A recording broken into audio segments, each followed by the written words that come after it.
10:05 in the evening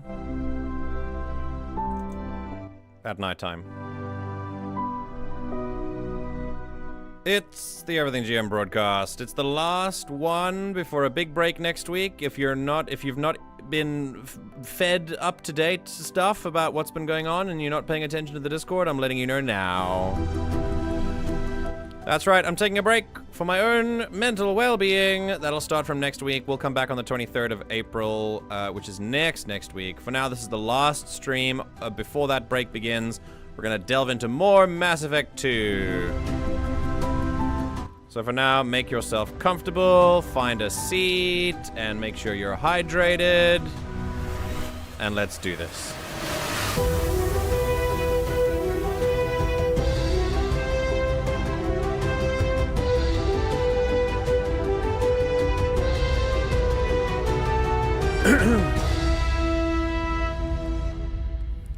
Feed me, Zaeed. Feed me, Seymour. Seymour, feed me.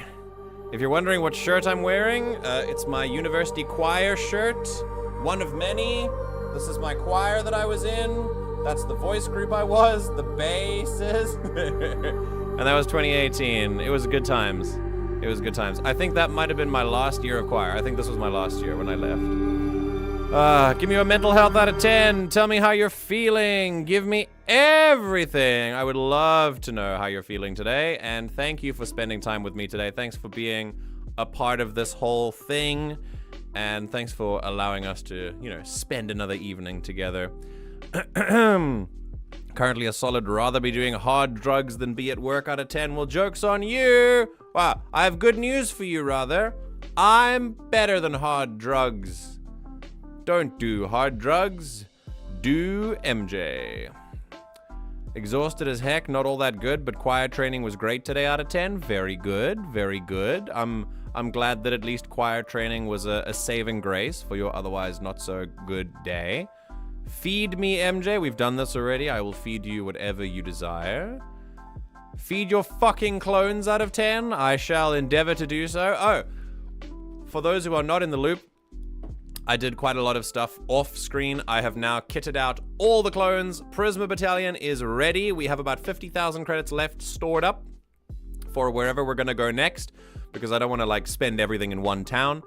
But I have given my clones new guns, new outfits, new backpacks, new food. Everything is ready and there. No more struggling anymore. It's going to be great. We're going to make our name across the planet of Cthulhu. It's going to be awesome.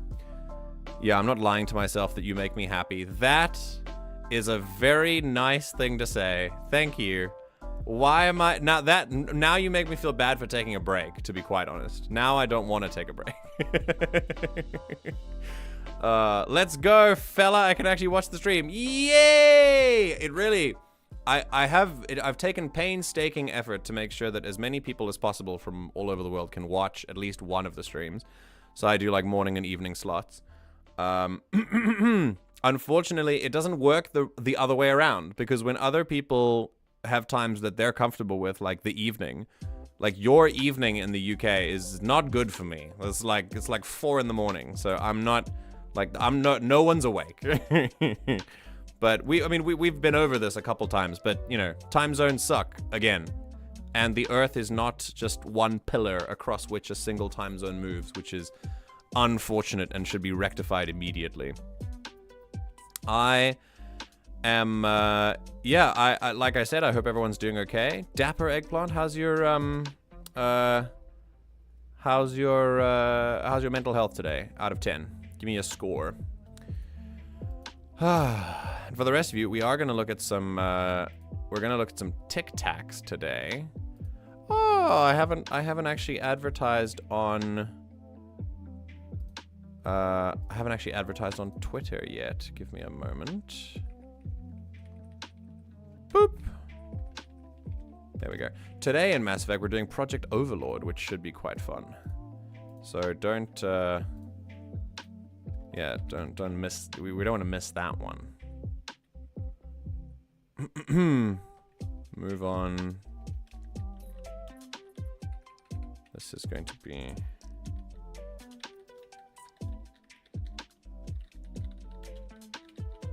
just making an ad. Okay, there we go.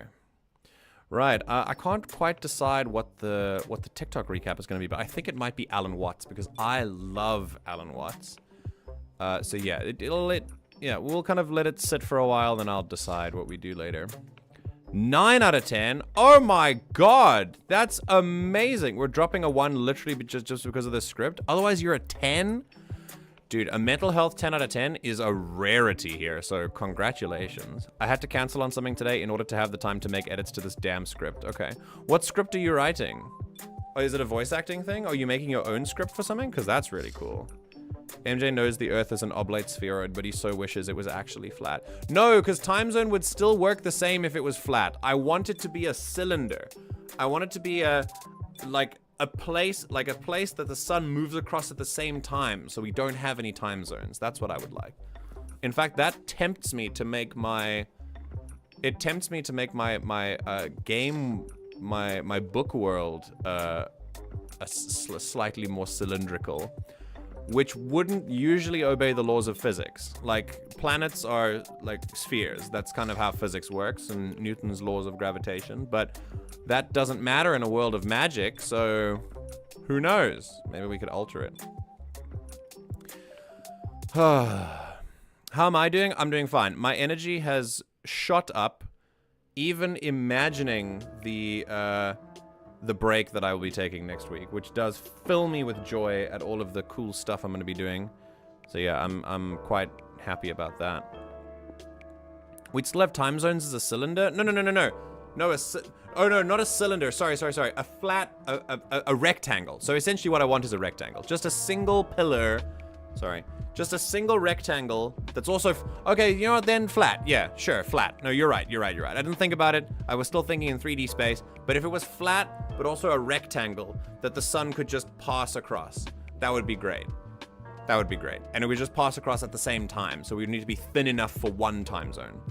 That would be good. Okay, so I'm writing one script for a radio play for college. Oh, I'm writing another for a voice reel for my end-of-year creative project. That's cool! And lastly, the one I'm currently working on is a mic plot for the theater production at the end of the month. It sounds like you have a lot on your plate. I mean, we have talked about this off stream, but you do actually have a lot on your plate. So I hope that you're still doing okay. Be like me, take breaks if you need to. Don't like load up your plate too much because burnout creeps up on you. I'm sure you know, but it really does. It really, really, really does. Yeah, I'm stupid fucking busy. I guess technically a flat Earth is actually a cylinder. It's just much wider and tall than all the land would be on top. Yeah.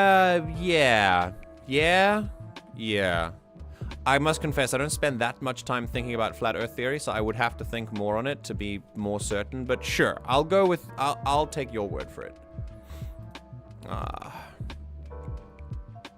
Okay.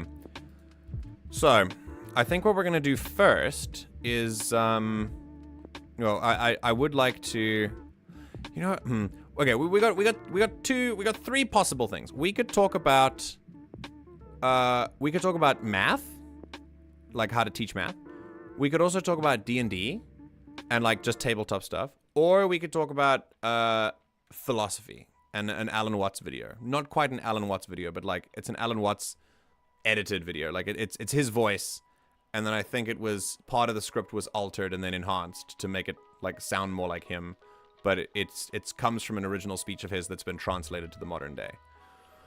I don't know if you know who Alan Watts is, but he's one of the coolest people ever. He says some of the awesomest stuff. He's great.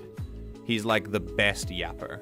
That's and he also is part of, he has one of the most, I think it's one of the coolest, like, it's not his song, but you know how people make songs over someone speaking and then the beat drops as they finish their point and they'd say like this really cold line and then it drops? That's what an Alan Watts, like there was an Alan Watts song made for him. And I can't remember what it was called. I think it was called Indo Alan Watts. And I think it was called, Alan Watts song. INZO, Overthinker. Yeah, it was his overthinking speech, and it was yeah, INZO Overthinker, and it was amazing. I want you to listen to this quickly. You know, yeah, let's listen to this. I really hope that I don't get copyright struck for this, but we're gonna see. Yeah, okay, that's like a here we go. Okay, you guys ready? Here we go. So this, I'm gonna... A person who thinks all the time has nothing to think about except thoughts. So, you guys ready? He loses touch with reality. You guys ready for this? And lives in a world of illusions. Ready? By thoughts, I mean specifically chatter in the skull. Woo, that's seventh chord. Compulsive repetition of words, of reckoning and calculating. What makes this so cool is that it's just seventh chords constantly. I'm not saying that thinking is bad. Wait for it. Like everything else, is useful in moderation. Come on, we're getting there. Bad master. And all so-called civilized people, that drum swell, right? Have increasingly become crazy and self-destructive. Here we go. Because through excessive thinking, they have lost touch with reality. That's to say, we confuse science. Come on! With the real world.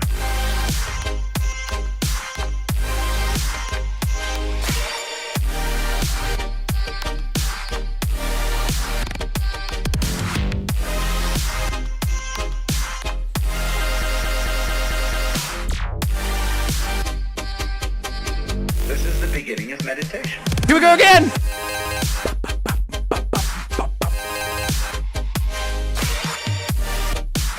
Oh my god, it's just so well done.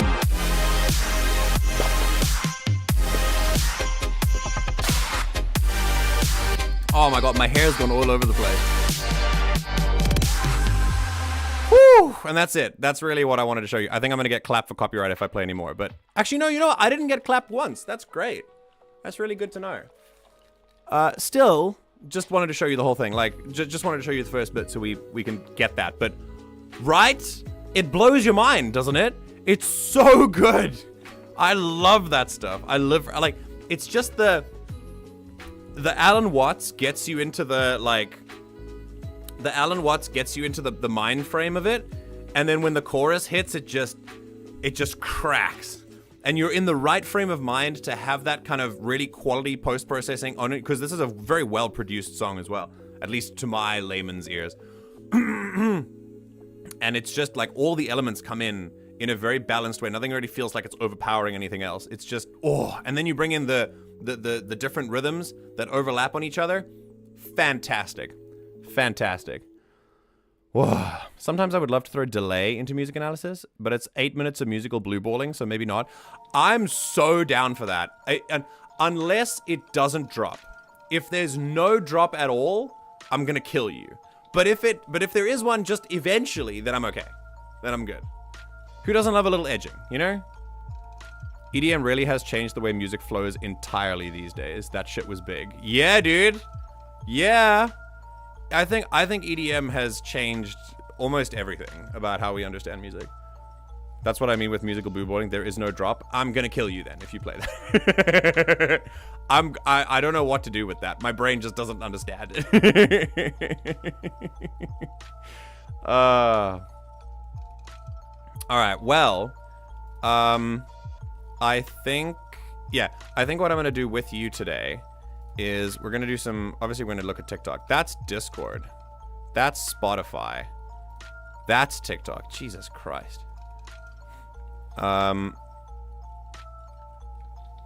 Yeah, wait, I lost my window as well. Okay, cool. So then speaking of that, let's stick with Alan Watts then. This is something that actually I think it helped me solidify.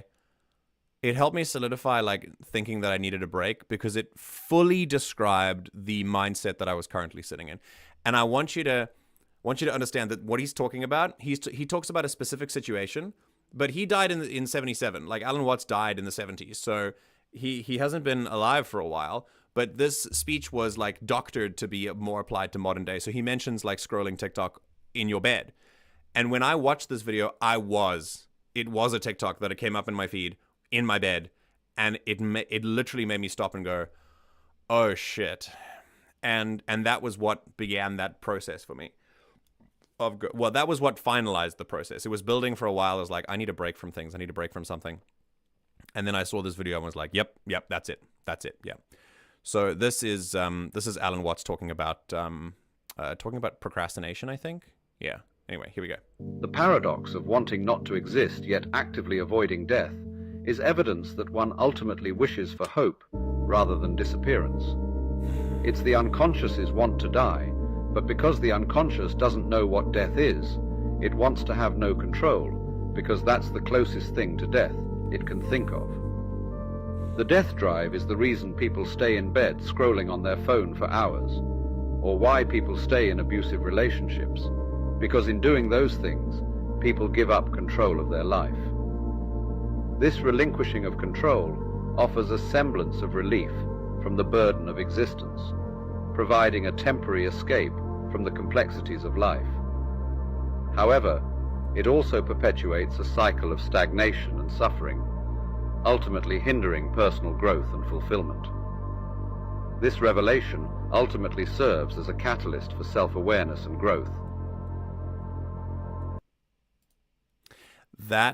That catalyst, when I listened to that video, that was it for me. I was like, holy shit. I have a couple of these every now and then, and this was definitely one of them. This wasn't like, it's not the only time this has happened to me. Every now and then someone will say something that will really just resonate with me, but this did. So now I'm sharing it with you. I'm not saying that I have a desire to die. That's not what I'm getting at all. But there is this wish to just, I don't want control over like a lot of what my life is doing, because for me, there's so much. I'm in a space right now where I just want to give up control to the universe and just let that take the wheel and stagnate, because when I'm in control, I never feel fully satisfied, because there's always something more that I have to do. There's always something I haven't done yet. There's always something more on the to-do list, and it just never runs out. I never stop. I can never stop. And that is not healthy and also damaging. So I prefer to take breaks when necessary, which is why we're having a break next week. So that's something that I thought I would share with everyone. If this is at all relevant to you, then maybe you know a little bit of what I'm talking about. So yeah.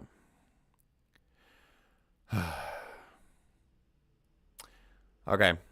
I actually wanted to hear your opinion on us. I've had, and by the way, he mentions a cat. Sorry, I'm interrupting your words, but I've had, like I said, this is not the only catalyst I've had. This is just this particular point in my life where I've thought, damn, that's it. And that like finalized it for me, basically.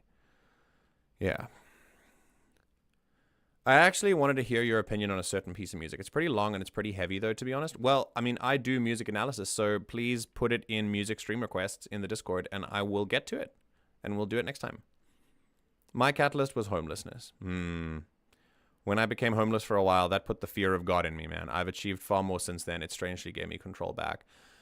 I mean, you know what they say about rock bottom. Whatever rock bottom is for people, whether that's losing a house or losing a job or losing a relationship or losing a loved one, or like we lose things, we lose control in our lives to such an extent where it empowers us to try and wrestle that control back. And that is wonderful. If you've had that moment, it can be really, really empowering, and it can make you feel like you've taken agency back for yourself from life, which is very, very cool. So yeah. I remember us talking about it in person, actually, when we met up in April last year. Yeah. When I say I need a vacation, I mean I want to be placed in a terrarium and have someone else be responsible for keeping me alive. Yes, I would like that too.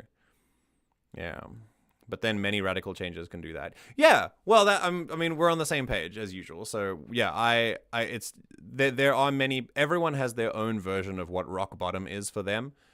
Sometimes you can look at someone and go, "How have you not hit it yet?" Like you can look at someone's life and see that they've had so many moments, but it's still not turning around for them. It's not your life. You kind of have to wait for, they have to wait for it to get there, you know? And you might look at someone else and go, wait, they have way more motivation than me. They turned their life around at a point way before I would have. And that's because everyone's rock bottom is different. It's your race, so you run it at your pace, right? That's the takeaway, really. And that's why we have to take these breaks. Because doing this, surrendering control in an unhealthy way leads to stagnation of the self. And that is death of the self, which is the death drive that he was talking about, is that we don't actually want death. We just want to relinquish control. And death is a good theoretical way to imagine that, because it is the ultimate relinquishing of our control. Yeah. Very cool. I think this put us in exactly the right mindset for Mass Effect. So let's freaking get into it, shall we? What a cool moment. I really, really, really like these things. Alan Watts just makes me smile. He's so good at what he does. Obviously, again, this was an altered version of a speech that he gave because it mentions phones and he was around before phones. But yeah. Okay, we're starting the game, so it might take me a little while. You'll see black screen for a while, but it'll get there. And yeah, don't forget to like the stream if you haven't done so already. For the rest of us, let's get on with it. We have a project of Overlord capacity to investigate, and then after that, I think I was going to recruit Jack, which I'm pretty excited for. So yeah, let's get right into the news. That's a deep cut. Does anyone know that? Does anyone remember that one? If you don't remember it, that was Keemstar. That was very, very cool. Is anyone in Discord to stream to? No, no one is in Discord. Okay.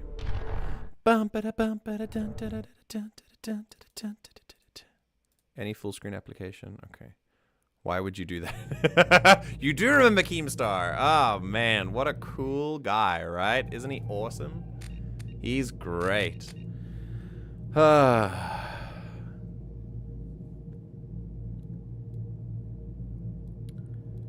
Okay. If you missed the previous stream in the morning, we played Kenshi, and we spent basically 2 hours selling eggs. And it was great. I really, really enjoyed it. And then off-screen, I did a lot more stuff with Kenshi. I've said this already at the beginning of the stream, but we've done quite a lot of cool... we've done quite a lot of cool stuff with Kenshi, so we'll be back with that after the break. Baron! Hello! How are you feeling today? How's your mental health doing? Oh no, it appears I accidentally have left my cat in the oven. Gotta go now. Bye him. Okay, let's get into things, shall we? You're doing great. That's awesome. How was your day? What did you get up to today? Anything you want to talk about? How about you? I'm okay. I'm okay. I'm getting there. Yesterday was an absolute shitter of a day.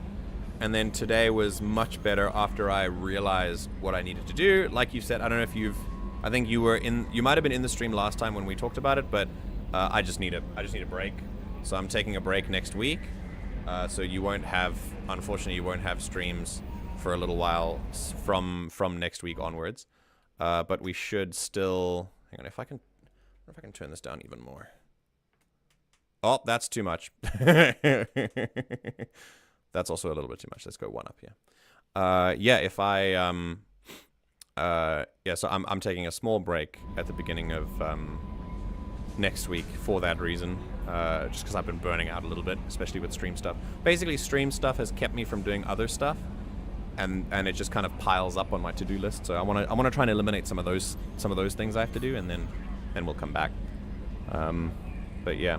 By the way, don't forget to give feedback if you're experiencing any buffering or loading on the streams. Then please let me know as per the message.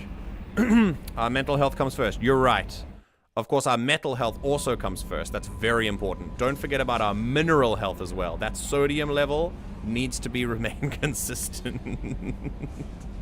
Right, so where last we left off, after pursuing every lead we had in recruiting members on the Illusive Man's dossier on the planet of Omega, which is more like a space station of Omega, like an asteroid, a cracked open asteroid.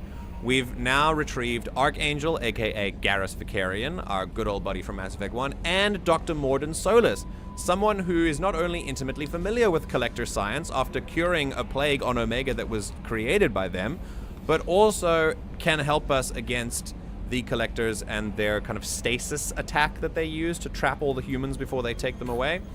And that is very, very valuable. So now we have two new people.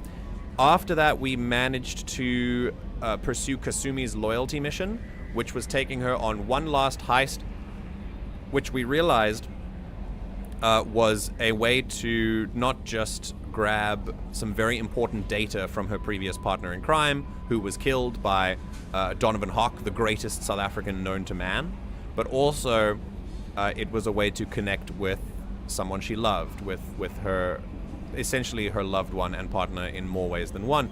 And when he passed, so did his memories of them. Unfortunately, she had to make the right call to move on from these physical manifestations of him, as hard as it was, by deleting his memories and therefore the data that could have compromised both him and her. And she did it with a lot of heaviness, but I think it was the right call to destroy it, especially because it was his dying wish as well. But yeah, it was not easy to do. However, regardless of that, Kasumi is loyal, and so that means that she is with us until the end. No matter what, she will not leave the crew, which is great. So that's what loyalty missions do. They basically lock in a character right until the end, and it basically makes sure that your bond with them is as strong as possible, because you will need strong commitment from your characters if you're going to finish this game with everyone intact at the end. And I'm not going to say anything more than that. This game has huge consequences for things we do inside this game. Following that, we chatted to the crew, I think. We're going to do one more run of everyone as we go. And then after that, we will go off here and find Project Overlord. I don't know why I went here for that, but here. Project Overlord, a Cerberus station on the planet Zaeed has gone off the grid. The Illusive Man has requested assistance investigating the situation. So why has a Cerberus base gone silent? We're about to find out. And if there's still time to keep going after that, we're going to go straight for the Convict. And we're going to go and grab Jack on the prison ship Purgatory. Apparently, the most powerful human biotic ever encountered. So we're gonna enjoy that part. But yeah, yeah, the planet I haven't seen a real life sunset or sunrise for months. Whoa, we should watch it at least once a week. Wait, why? Bro, that's wild actually. Yeah, no, do it. Do it. The J. Hello, the A. Are you here to talk with me? No, you're not in Discord. Okay, cool. Yeah, you absolutely should. You absolutely should. Right, so we're going to do a run of the Normandy as usual. We're going to run around and head to just check what everyone is doing. Feed the fish, of course. I'm really glad the fish is still alive. And then talk to the hamster. Wait for it. Cool.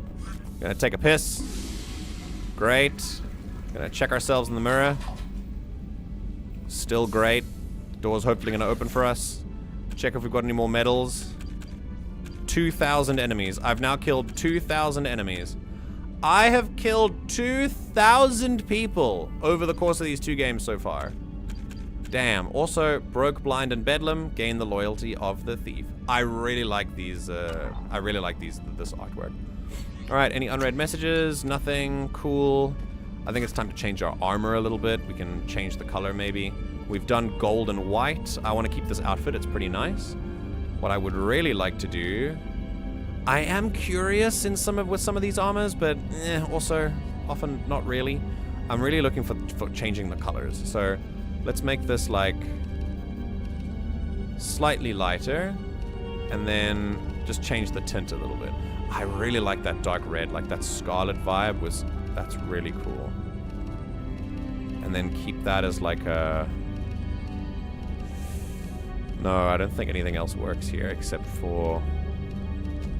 Honestly, I think I'm just happy to go with black. The tint color, like keeping that keeping that a gray is actually really nice. I do like that.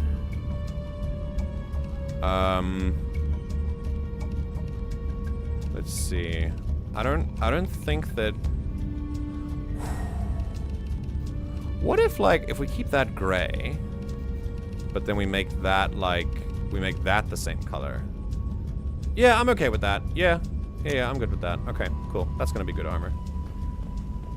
Yeah, we fed the fish. Sunset near the beach. Do you live near a beach? You're in one of the Asian countries, aren't you? I remember you said you're from East Asia, right? I didn't get an actual country from you, but I think you said you were East Asian. In which case, do you live near a beach? Is there a beach near you where you can go and see the sunset? I can see the sunset. I'm privileged enough to have a really good sunset view outside my door, and that helps me to when I can just open the door and watch the sunset if I want to. It's really nice. So MJ, you gonna hop on Minecraft during your break? No, because that doesn't sound like much of a break to me. In fact, I will put way too much time into it. It will not feel relaxing. I will plan everything possible. So yeah, unfortunately, Minecraft, I know myself too well, alright? Minecraft is a game that once I start playing, I won't stop. I'm gonna do it like Kenshi, basically. But Kenshi for me is like a little bit more fun. That hamster is my sleep paralysis demon. MJ's never played Minecraft. No, I never have. And I know why. I know it's because I would put way too much time into it. And I know this because I've played the Minecraft clone Creativerse, which is also really fun. And I spent way too much time in it, so I know myself. Yeah, my home is 400 meters away from the beach. Yo, dude, you should go to the beach. That's great. How often do you go? If you go at all. I would just take a walk up and down if I could. This mission takes me back. All right, come on. Come on, Zaeed. Get a knife stuck in the right way, and you can pull that plate right off a Krogan's head. Nice. It's the best way to get a Krogan to talk. The threat of it drives him mad. Ugh. Hey, Arglak, if you were a Krogan, do you think that that would get you to talk if he threatened to do that? Me and a buddy were hired to take out this one guy, Matthias, I think. Hell, I forget. Turns out it was a trap. We got jumped by a hit squad. 2 Batarians, a Krogan, and a Hanar. Hanar can fight? That jellyfish nearly choked me to death. Damn. Wore a neck brace for weeks to cover that up. Haven't underestimated a Hanar since. How does a Hanar fight? I should let you go. Okay. Talk more later, Shepard. Alright, cool. Again, Zaeed still reminds me of the... Okay, Grandpa, let's calm down a little bit. Ray, are you ready? Put some crazy tech into the main guns. It's almost doubled their power draw. Oh, draw. Indeed. Draw. Don't worry. A few tweaks to the forward capacitors, and the balance is back in line. Capacitors. Do you know about the capacitors? That is a real Scottish voice, everyone. That is a true to form Scottish accent. It's very, very accurate. And I can tell because my voice is perfect.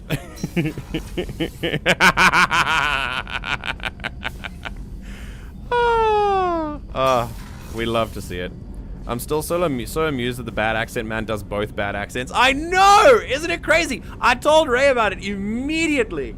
As soon as I finished that, you guys know because it was on stream when I messaged them about it. And as soon as I got off stream, I jumped into DMs and I was like, you got to know. And they knew about it already, so we had a good laugh about it. It was great. I think we've actually spoken to Kasumi already, so let's move on. I don't think we've spoken to maybe Miranda. Die. Oh. Here we go. What can I do for you? Anything to Have a say? minute, Miranda? There's a lot to do, Shepard. Oh, Maybe okay. another I'll time. let you work. I'm gonna Of be course, I'm gonna be Commander. honest. I don't think that anyone is gonna say anything else. So I think we should really just keep going. So let's just keep going and find Project Overlord. All right, here we go. Oh no, I'm going here. Or no, no.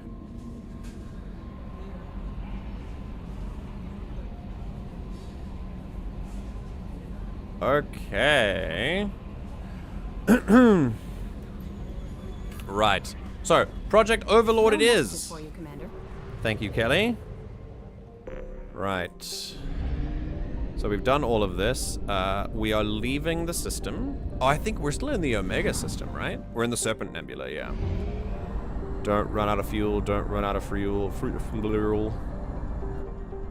Beautiful. reserves at 50%. Yes, Edie, thank you.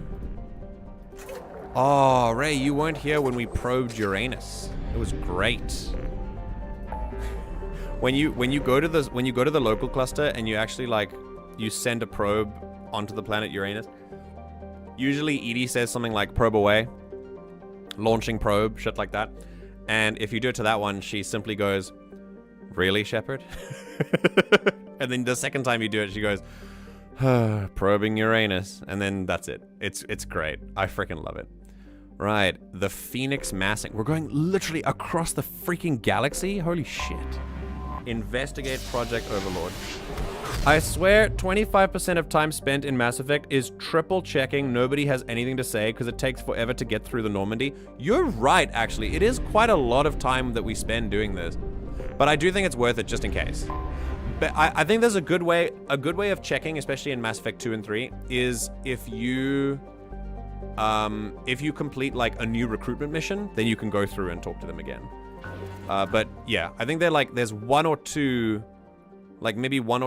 big talking points per like cycle of quests. So yeah. Yo, let's go get all of them. Look at that. Yay! Look at all the stuff we have. I'm not cheating. I've just upgraded my probes by a lot. Probe away. Yeah, she sounds so disappointed in you. Exactly. Okay, we're gonna go here. Whee. Start the scanner. Probe launched. See, this is much more peaceful. It's so much better than going around in the first game. Oh, the Mass Effect relay's there. Than going around in the first game and just...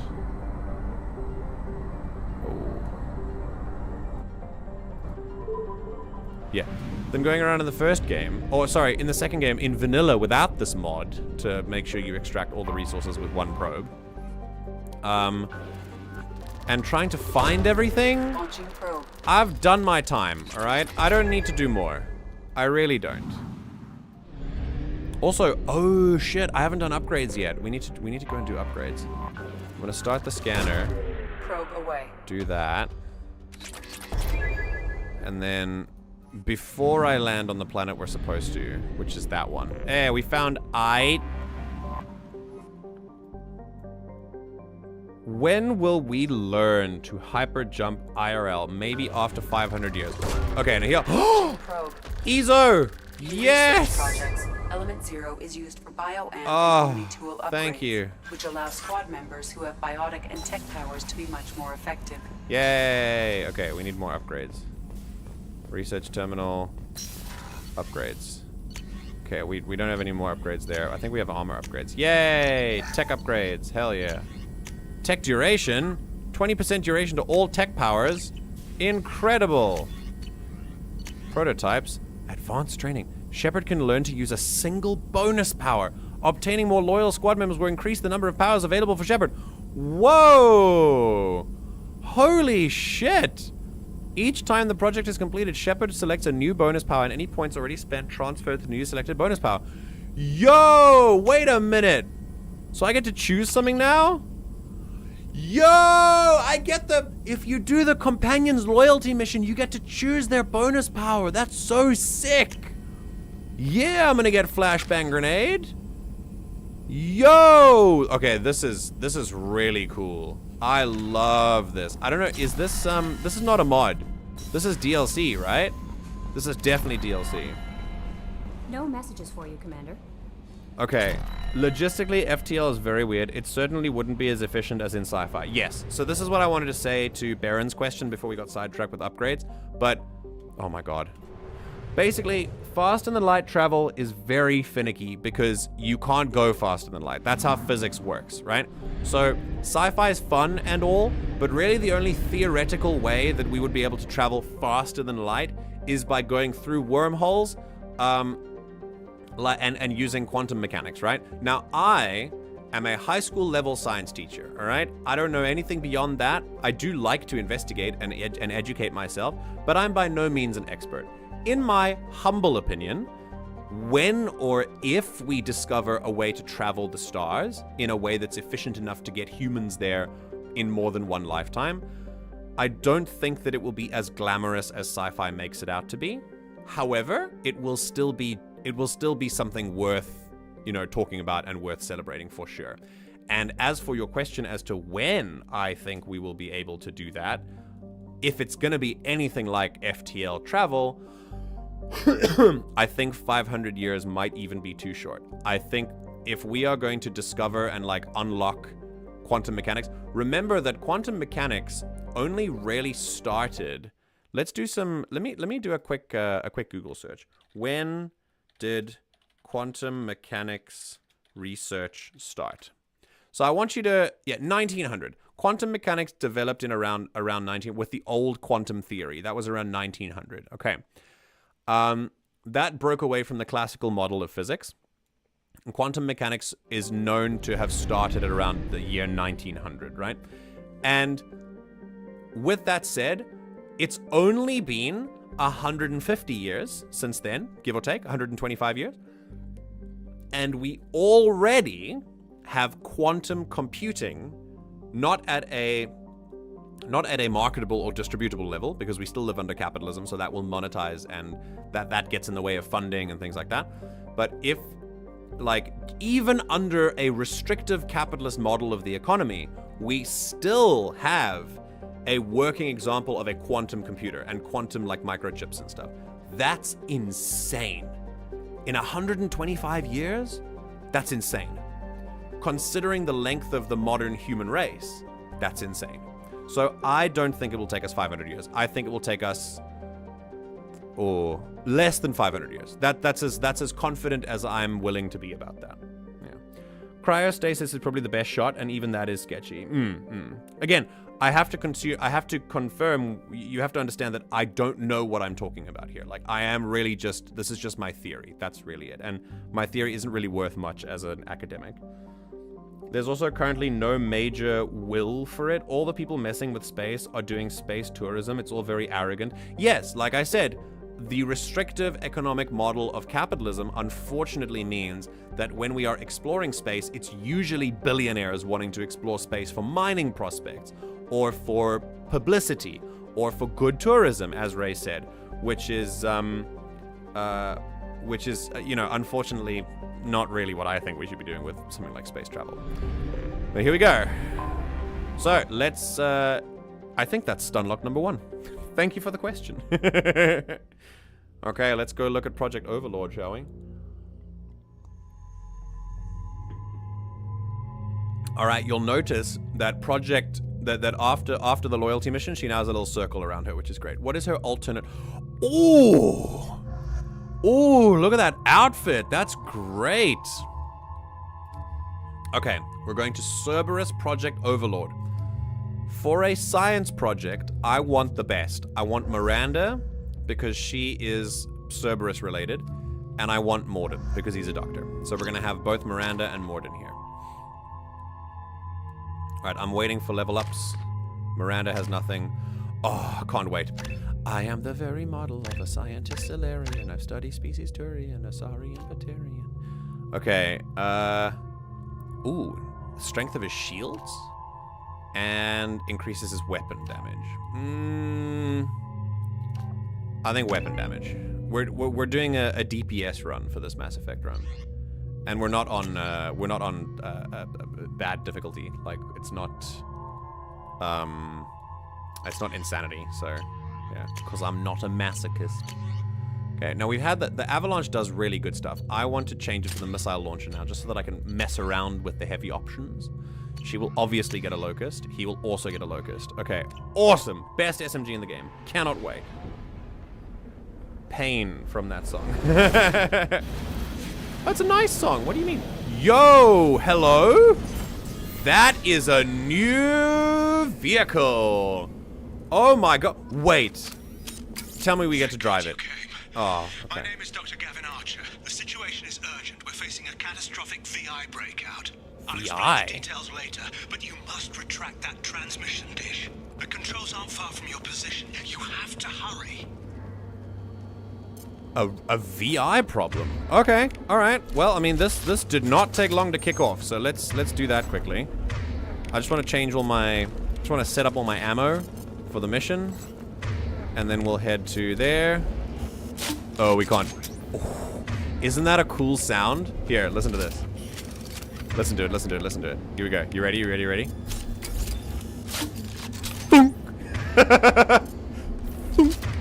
It's great. I love it. So he has Incinerate, Overload, and Warp. That's good. We've got a flashbang grenade on 4. So that's really good. I'm going to get my sniper rifle out. And here we go. Boo, what's wrong with masochism? Oh, it's a DLC. Nice. Hello, Moose. Welcome. Also, there's some palladium here. Oof, I really like this outfit that I have on. I just realized you're doing Overlord. Did you not hear me say Overlord like a couple of times? Yeah, we're doing Project Overlord. There might be a Sylve warning in this one. I think it's a science-y mission and they were doing some experiments, so... This is a security facility. All weapons must be declared upon entry and checked with security personnel on duty. It's a potential problem with that one, I'm afraid. Can't surrender my weapons, because I see... On the monitor. Oh, hi. This could be, Be advised. This is a security facility. All weapons must be declared upon entry and checked with security personnel on duty. Yeah, dude. Alright, you're gonna... There you are. Hi. I locked myself in a computer room on the far side of the base. There are Geth on the loose. Geth? The rogue VI program has seized control, and I've lost a lot of friends today. I'd hate to see you join them. Please, watch yourself. Damn. It would be really cool to have Tally with us in this, but it's alright. All weapons must be declared upon entry and checked with security personnel on duty. Okay. There are a lot of dead security personnel here. Like, that's a lot. Access denied. Door secured from the inside. Wait, is he here? Hang on, wait. So how do we get in there? There's some stuff to listen to, and we can't listen to it. Oh. I have ADHD. What do you want? Have you never played Overlord? No, this is my first time. Yeah. So when I played Mass Effect 2, there were no DLC. So I've never done Overlord before. I don't know what we're getting into. But I hope it's going to be good. It already looks good. I mean, these are... I've probably been seen by whoever's running the station right now. Okay, we can retract the dish. I'm not going to do that just yet, especially if there's a log to listen to. Okay, also door examine. Nope, can't open that one. I feel like the red color coding might have been a good hint. Memo to all project personnel. I understand there's some concern about handling live Geth. I agree it's a risk, but the potential reward is far greater. Someday your sons and daughters will thank you. What about your non-binary children game? Also, I wonder if they thought that that was a good idea. I wonder if the Geth thought that maybe they were being enslaved and being used as live experiments because the Geth are sentient. I wonder if that's an ethical dilemma at all that people thought about. This is easily the most upsetting, troubling mission in Mass Effect, in my opinion. Well, goddamn. Sounds like we're in for a ride then. This is gonna be great. I mean, it sounds like someone, like everyone in this facility has paid the price for whatever they're doing. Ooh.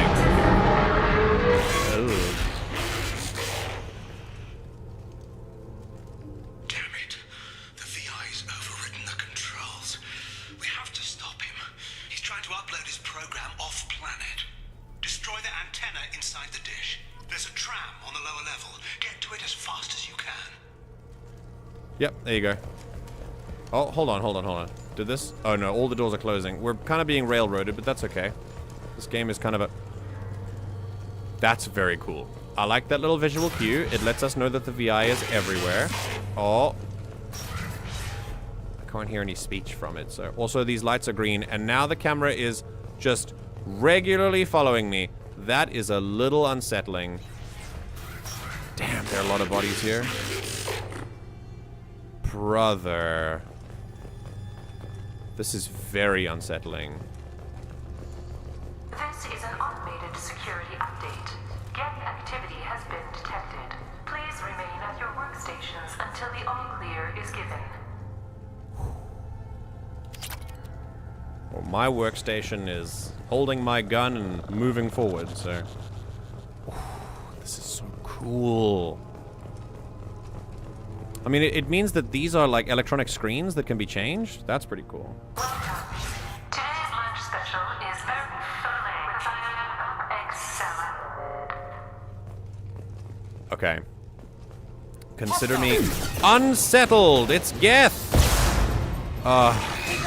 Here we go. Whoa, what a shot. Okay, that's a Geth down. Good thing we've got... Oh, that's bulletproof. Oh, feels bad. Okay, down. Come on, Miranda. Take him down. There you go. Good job, Mordin. Anyone else? Nope. Okay, we're clear. Grab some ammo. Oh, no, we got more. Oh! Oh! Let's go again! Yeah!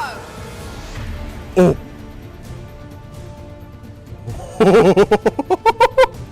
Is that gonna hit me in the face? Oh! Okay, we're good.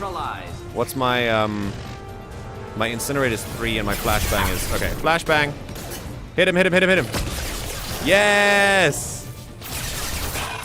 Okay, power problem. We gotta take down the shields first. Shields are gone. Get an incinerate in there. Oh! Did that hit him? Oh, I think it killed him. Nice. Okay. More Geth. Jesus. Alright, the Locust should take care of these guys. 3 Geth. Alright, I see 3. 1. That thing rips through ammo. 2. Oh, that's a rocket trooper. Let's relax. Open up the hand cannon. Down. 1 more. Reload. Are we done? There was an autosave, so I'm hoping we're done. Ash! Hello? Are you here in Discord? Ash! Hello. Hello? How are you? Hi, it's me. I'm good. Just Good. doing some hell diving. Ah, excellent. How is hell diving? It was good. Some very good missions. Very nice. I am overlording right now, and it's Yeah. it's very stressful and unsettling. And I've only just started. Stream on Discord for me. Oh yeah. Let's do that. There we go. Yay. So I've just encountered some Geth. Oh, we're gonna steal from the cafe register. Hell yeah. Oh, yeah. Let's fuck Cerberus. Yeah, I'm taking Miranda with me, but I feel like this would have been an amazing... Oh, more Geth. I feel like this would have been an amazing mission to have Tally with on, which is unfortunate that she's not with us, but oh well. Is this something that I can... Oh, can I see through the gap? Oh, yes I can. Mm. Oh, that's a rocket trooper. We're gonna just do that. Rip through shields. The tanks on the back bit explode. Oh yeah, that's true. Yeah. Oh, because this is a flame trooper, isn't it? Yeah. Let's try it. That one does not have flame things, but it's fine. I'll shoot him in the dick. There you go. They don't have it. Yeah. They've got robo dicks. Of course they do. Yes! Okay, we're good. Are we out of the woods yet? Are we good? The level design in this world is rather fantastic, although needs infinitely more eggs. I agree. I think one could always use more eggs. Suka. Okay. Alright, it looks like we're... Yeah, nice. we're done. Yeah, nice.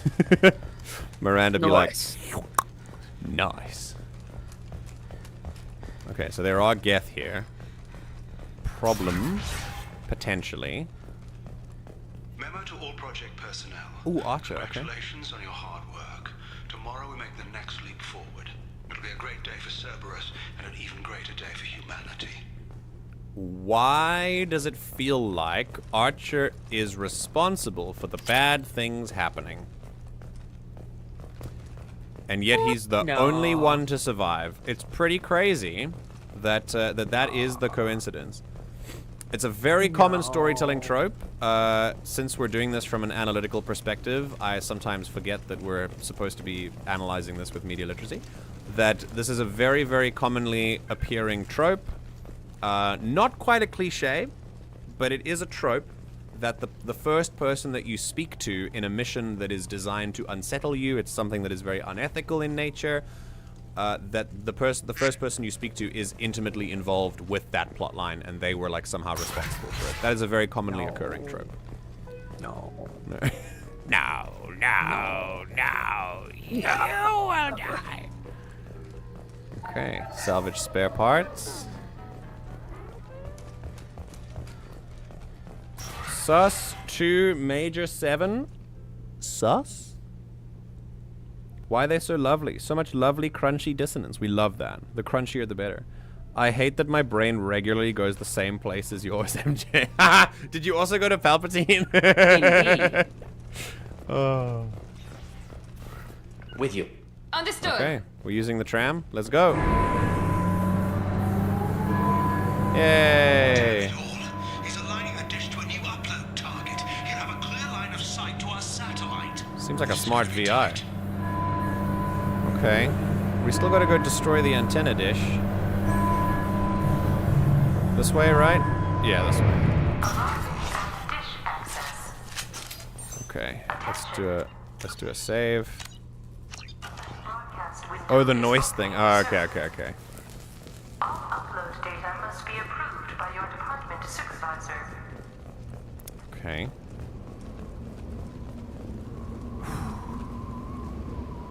Oh, cool sound design. This is very nice. Oh. Okay, down in here. Is there something here? Okay, very nice sound design that once you're inside a building, it changes the sound of the wind. Very cool, very cool. That's usual VI nonsense. Nothing shady here. Yeah. Oh, that's a Geth. Hello. Oh, shoot the back. Shoot back. Oh, wow. I missed the back. Okay, let's try it again. Fucking missed. You missed that one. Try another. Try again. Oh. Here we go. Boop. I mean, I shot it. Oh, he's got to have a shield Take down. out the shields. Let's try it again. Boop. Yeah. Okay. Oh. Right through the eye. Those sounds are so good. Why are the Geths so cute though? Like, they are kind of cute, aren't they? they're like howling wind sounds are so calming. They're You like right? very like cat coded, you know. Really? That's an You know what I interesting mean? way of thinking about it. I mean, they do have like arched They're, like, backs they're most of very the time, which is cat-coded. very cat-like, I guess. But yeah. That's actually just zoning within the game engine, I think. Cool technique, though. Yes, no.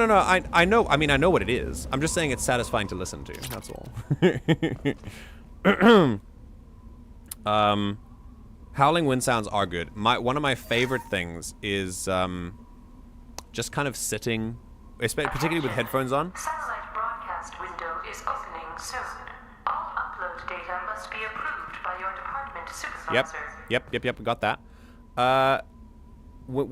It often happens when I'm playing Skyrim, because I have a lot of sound mods for Skyrim. When I walk outside and it starts raining, if it starts raining when I'm inside a building or something, you can just stand there and listen to it. It's like, it's amazingly calming. It's very, very cool. That reminds me of the Lucifer trope. The first person they talk to in the episode, they done the crimes. Yeah, I mean, crime dramas often have that. Yeah, that's why I said it was a trope, yeah. Now, sus 4, major 7th. You got the flat 5 between the 4 and the 7. That's even nicer and crunchier. Just say more words. I like your words, Magic Man. Just like... I know what you're talking about, but if we're trying to explain to people what we mean, you have to... You have to not speak in musical hieroglyphics, you know what I mean? Sussy 4? Yeah, exactly. All we're gonna hear is Sussy Barker. Okay, here we go. 4 Amogus is... Cerberus Command. We've experienced a catastrophic security failure and are requesting assistance. What do you mean our outgoing comms are jammed? How can it do that? How can it do that? How can it jam comms? That's a good question. Also, I did not... Oh, I did go up there. Okay. Right. Any Geth down there? We have to extend the walkway. Okay. Whee! Whee! Okay. Any Geth? Satellite broadcast window is Oh, this is the satellite dish. This is a big satellite dish. Oh! Ow! That was my whole shield gone. Okay, we're gonna use a predator for this. Oh! Oh! Nice.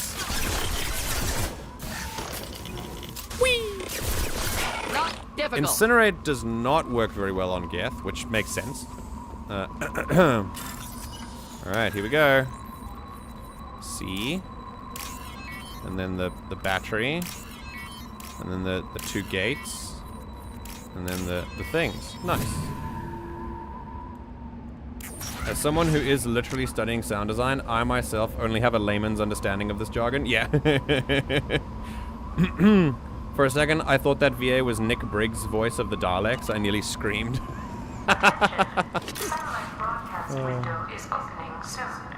This is a fight. This is a fight area. 100% a fight area. Get ready to fight. Oh, thanks, Mordin. We've got cloakers. Cloakers? Hello? Right, it's time to use the locust for this one. Hello. Down. Alright. You know what? I can cloak too. Get wrecked. Down. Let's do a little bit of a... Oh, shit. Okay. Ah, shit. I'm gonna die. I'm gonna die. I'm panicking. Okay. We're good. I was a little too eager there. This is a cover shooter. Okay, let's relax. Oh, that hurts a lot. Is that a destroyer? Yeah, we just need to get through shields, question mark? Yep, there you go. That worked. Woo! Oh, gotta reload. Down. Oh! I do feel like that rocket missed me by a ball hair. Oh! Right in the eye. Down. Okay. How good are we? Oh, Unity, heal the squad. Let's go. Okay. Oh. Nice. Is that a prime? That's a prime. All right, let's see if we can flashbang. Ooh, it actually does hurt them. Okay. Right, we're gonna use a locust to tear down the shields. Engaging Attack target. him, please. Yep. Good, thank you. Get another flashbang out there. Oh, it gets absorbed by the shields. Alright, shields are down. Let's use the rocket launcher on the armor. There we go. Oh, that ripped through it. And then finally... Let's cloak. And right in the eye. Goodbye. Very nice. Tactical takedown. I like it. Next. Nice. Are we good? We got one more. Oh, I like getting the ones like mid-vault. That was really good. Okay, music stopped. Excellent. I think we're good. Thanks, Mordin. Yeah, sounds good. Sound design sounds hard. Ah, okay. Yeah, we're asking about what Ray is studying. Nick Briggs has a very annoying voice. I don't like Nick Briggs. Oh, okay. Fair enough. I'm not sure who Nick Briggs is. Just depends. It's like anything. A lot of times when learning new concepts, I feel like I know nothing. Other times, I surprise myself with what I've learned.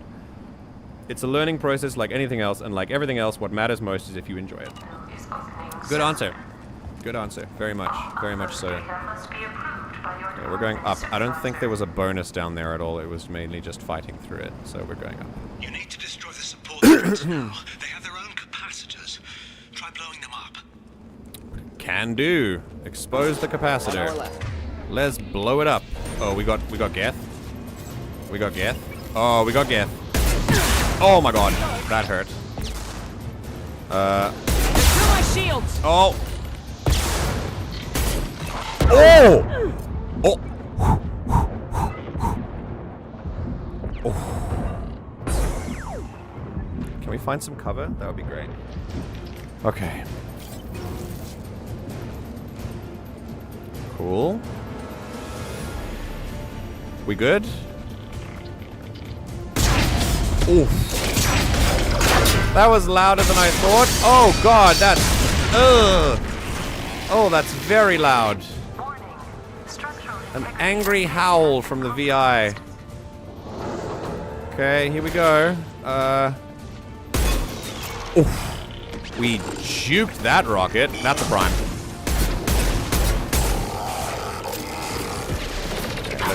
Let's take this nice and slow, shall we? Alright, first things first. Overload that shield, please. Come on, Miranda. Yeah. Oh, she already used it. Okay. Oh. Okay, shields are going down. Nice. Armor halfway. Good. Good job. Let's melt that armor. Very nice. And we should be down. Good. Very good. Come on, take it down. Yeah. Good job, guys. Very nice. Engaging target. Okay, I think we're okay. We can take that down now. With a well-placed... by the way. Yes? The mission where you recruit Tally. Yes. I recommend doing it on hardcore so you get the Geth pulse rifle. You don't get the pulse rifle if you don't do it on hardcore? No, it has to be hardcore or insanity, otherwise you don't. Wow. I mean, it is... So if you want it, change difficulty before you start a mission. I can't use it because I'm an infiltrator anyway. Yeah, well, your squad members But my squad can, so maybe. Goodbye! God, that is so freaking loud. Holy shit. Another angry howl. I think there are 4 of them. Let's grab some ammo here. Hi.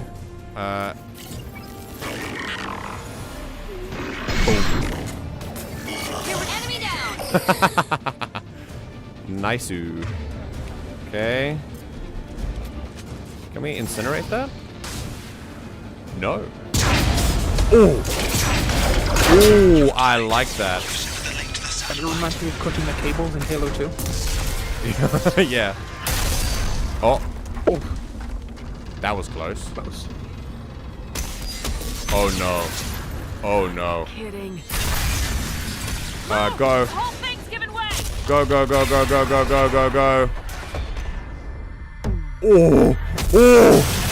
Oh. Cinematography. That's very cool. Small switch. Hey, he's out. What's going on around here? Man's reach exceeding his grasp. Come on, I'll explain. Nice. Reaching for something that you can't control. Yep, makes sense.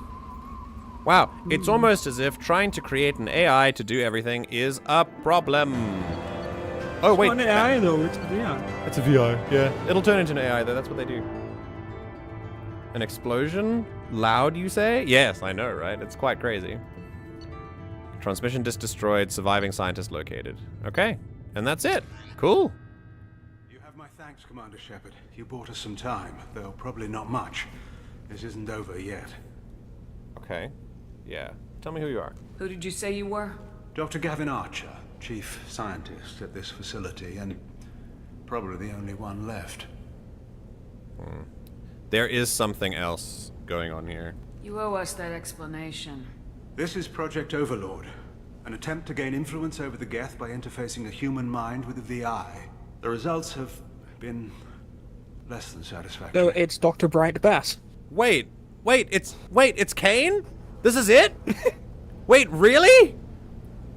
You're mixing a human mind? Whoa! I've had this plotline already. What do you mean? Why do all these game companies steal from me? This is very, very upsetting. Should be suing for royalties. Wow, that's insane. Actually, like, wow. I'd hate to see what you call a disaster. You can't dismiss the entire project. We did succeed, at least partially. My brother, David, volunteered to serve as a test subject, but his mind couldn't handle the VI connection. He's like a virus now. So is this David? Infecting our networks and seizing control of any technology he finds. It's why you had to destroy the dish. Imagine if his program got off-world. So he went a little bit nuts because he connected with the VI. How does he take control of electronics? This is a hybrid intelligence the likes of which I've never seen. I don't know where the man ends and the machine begins. Yeah, this would have been the end game for Kane. If he didn't get his stuff sorted out, this is what he would have become. He would have, like, melded completely and lost his mind. It's more fucked than that, I assure you. Yeah, we're gonna find out.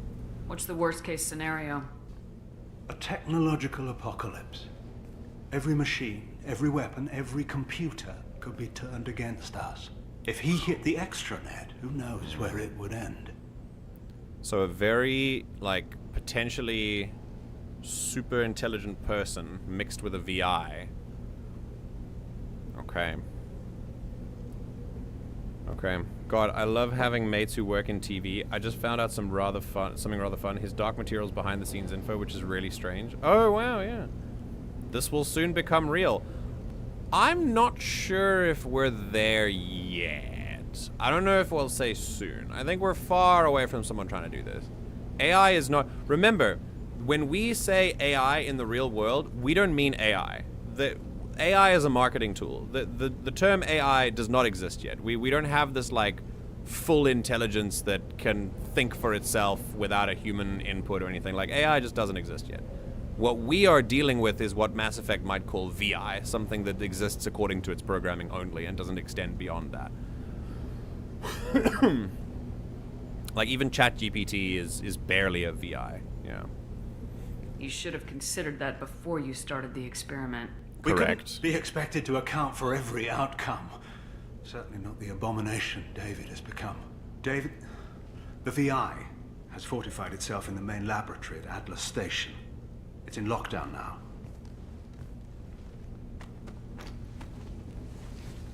Jeez.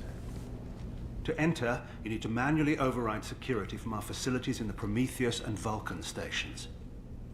I don't have sympathy. I have empathy, because we always must, with their situation, but I do not have sympathy for them. If they were going to engage in something as ethically bankrupt as this, then they knew what they were getting into. So they don't deserve sympathy. Always empathy and trying to understand where they're coming from to explain their thoughts and actions behind why they do what they do and their motivations, but sympathy, no. You'll get none from me for this. How does the lockdown work?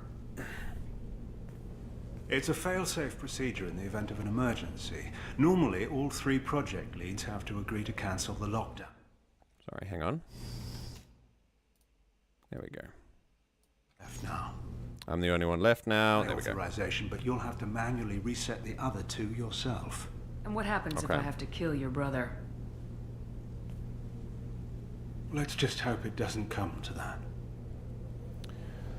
Okay, well, let's talk about it then. Tell me more about Project Overlord. We wanted to turn the Geth's religious impulse into a weapon. When we saw them following Saren, we realized they could be swayed. And if a proper figurehead was created, a virus with a face, if you will, the Geth might be controlled. Jesus.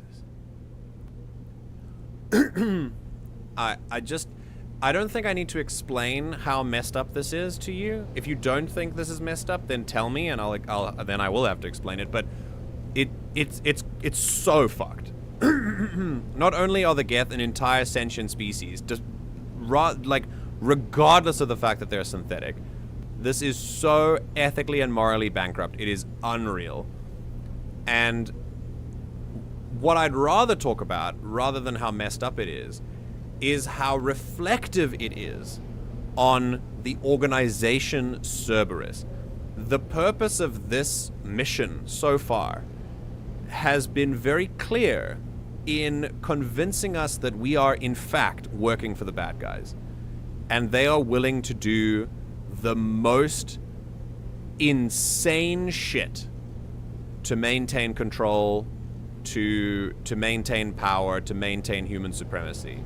We are working for the bad guys. Cerberus is a bad organization. And this is part of the evidence that we can use to fall back on rather than just vibes. You know, like the Illusive Man gives off dickish vibes. That's not evidence. This is evidence.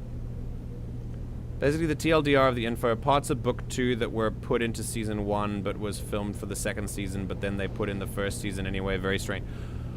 Okay. The intro to Will in season 1 was filmed at the same time as season 1 but intended to be put in season 2 since it was from book 2, but then they put it in season 1 anyway. It was filmed under its own production code and everything at the time. So it was filmed, intended to be put, and they put it in... Okay, so they just went back on a decision that they made. So just, like, normal production, basically? Like, why is this a... Is this a, like... It's not that strange, is it? Like, wouldn't show producers make something... They make changes like that all the time, right? Anyway, yeah. That's an ambitious undertaking. It would be the perfect weapon. Victory without casualties. We could avoid war with the Geth altogether. Bro, he's literally Brian Bass. Anyway. He's literally Brian Bass. Wow. Wow, the Mass Effect version of Brian Bass. Okay. Tell me about Vulcan and Prometheus stations. Vulcan Station is our geothermal plant. It generates power for the 4 outposts. Prometheus Station is a crashed Geth ship full of dormant machines. Yeah, I still think Bass is more of a We use them for our experiments. This guy is pretty up there. Yeah. What happens on this station? This is Hermes Station, our communications uplink with the wider galaxy. If you hadn't destroyed the dish in time, the outcome would have been catastrophic. Okay, so we've confined the VI to the planet, but now it needs to be destroyed. Okay. What went wrong with the experiment? Yeah, I'm intrigued David with that. volunteered to interface with the VI to give it genuine consciousness. Theoretically, it should have been safe, but with artificial intelligence, there's no such thing as safe. I take issue with the fact that he said volunteered. I have a feeling that that was slightly coerced. Based on his tone of voice, based on just general media tropes that I've seen up until this point, I feel like that was coerced volunteering. I don't think it was real. Then you shouldn't have attempted it. And what if you'd never attempted to find the Reapers, Commander Shepard? That's not the same thing. Sometimes you have to ignore the risks. No, that's not the same thing. We're trying to destroy something that's already bad. You're trying to create something bad based on a fundamental misunderstanding about the Geth, informed by war with the Quarians. It's not the same thing at all. God, this moral equivalence bullshit. What can you tell me about Atlas Station? Atlas Station is the main laboratory where all of our VI experiments take place. It's your final goal once you've overridden the lockdown. It's also where my brother became something else. Okay, so we try and override the lockdown with Prometheus and Vulcan, and then head to Atlas and take down the VI. I'm heading Sounds out good. now. The other stations are all within driving Prometheus, Vulcan, Best of Atlas. luck, Is Commander. there an Orion station, perhaps? No, Project Orion moved to Star Wars. They decided not to have it in Mass Effect because otherwise the plagiarism of our ideas would be too clear. So, yeah, it's not that weird, but just a few strange set of circumstances. Yeah, I see that, yeah. He's not real, MJ, it's okay. No, you don't understand. I get really into these games, alright? What do you want from me? I'm immersed. I'm immersed. Okay, this was the... I think there's a log that we can listen to here. Oh, no, this is the wrong room. This is the wrong room. You still need to go to... Yeah, okay. The other stations are all within driving distance. Driving distance? Hang on. We get to drive in this thing? Yo! Okay, not yet. Because if there's another way we can... Okay, no, never mind. I thought there was a way to get to that door that was locked before we could listen to a log, but unfortunately that door is still locked. Leave. Okay, where are we going? I like the hammerhead. That looks really cool. I really like that design. I like that it sticks with the hammerhead design by having, like, two sides there. Alright, so where are we going first? Oh! Oh shit, we get to drive it! Yeah. Yo! Oh my god, it can fly. I think there's some, like, collectible things to find as well while you're driving around here, but I don't think they do anything except they might be text logs and just link to an achievement. Yo. Wait, so what is that? What, when I click right click, it does that. What do you mean? I think that's that might be like your cannon, so you might not have access to it. Nope, I've got access to the cannon. Speed boost then. Because there is a speed boost as well, so that might be that. No, speed boost is shift. Yeah, no, we got that. Jump. No, jump is space. Yo, driving this thing feels so incredibly smooth. And let me tell you, this is beautiful. Holy shit. Oh my god. Okay, let's go exploring. This is fun. Whee! Oh my god. Yo! I think it's a scan thing, because there's like some objectives where you have to like hover over a space and then hold it down to scan. Correct. Agreed. I also am taking note of this. Thank you, Hammerhead. That's fantastic. It's literally a location you can go to as like, and it gives you something to interact with. But it says that. Oof. Okay, so proximity to Vulcan Station. Ah, so we can either go that way to Vulcan or that way to Prometheus. Okay. Okay, so which one do you want to go to first? I suppose it doesn't really matter, does it? Let's go to Vulcan first. Are there? You said there were collectibles here?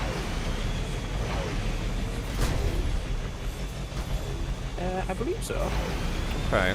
Well, let's see if we can. Oh, hello. Are these animals? Oh, look at that! Oh my god, they have 6 legs and kangaroo faces. This is so cool. No, it's got arms. Those are arms, not legs. Two arms, 4 legs. Yo. Oh! You just killed it. No!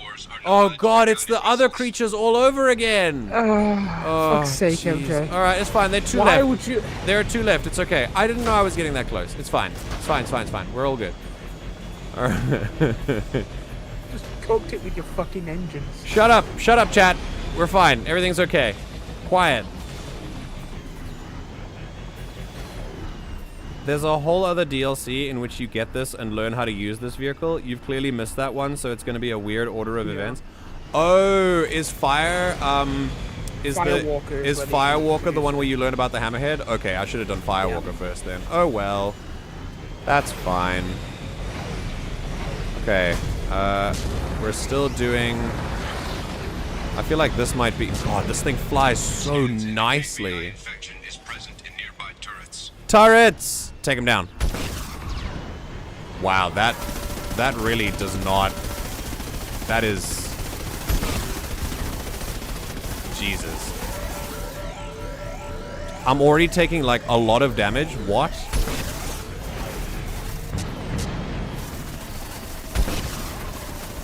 There are hammerhead controls. Let's have a look at the controls here. Key bindings. Oh, you have a mine. Okay, so mine is the right mouse button, but we don't have to yet.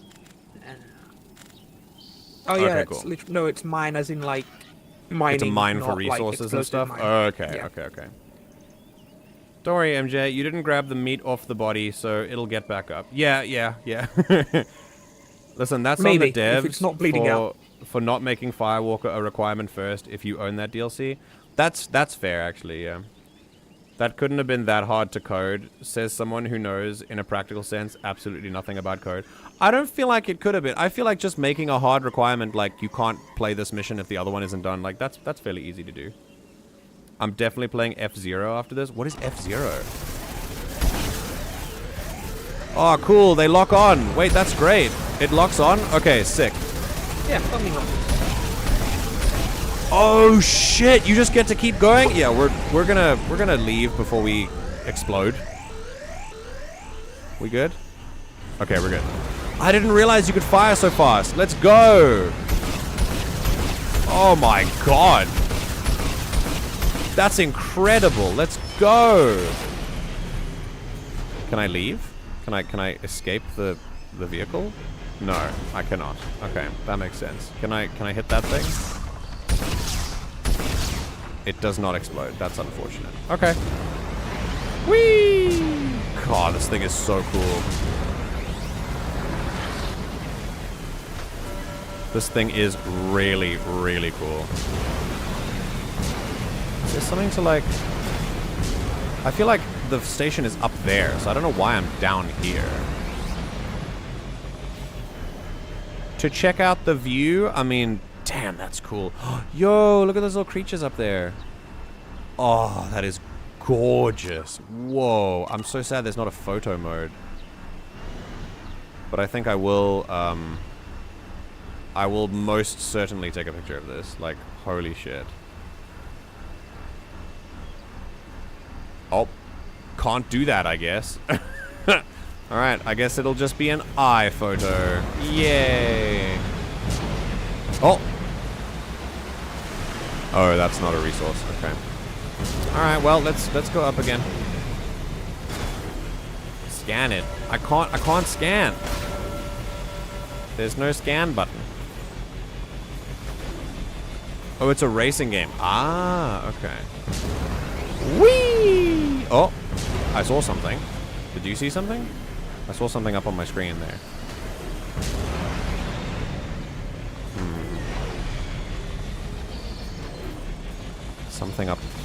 Something appeared down here. I'm pretty sure it was down here. Maybe.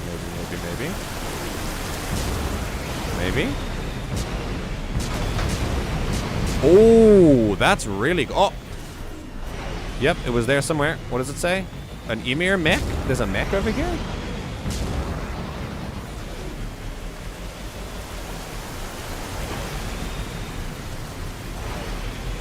Is it down here, maybe? Tell me how the sound balancing of the stream is, by the way, because for me this is a little bit loud, but if it's okay for the stream, then that's okay. Oh, there it is. Oh. Oh shit, it's still around. Okay.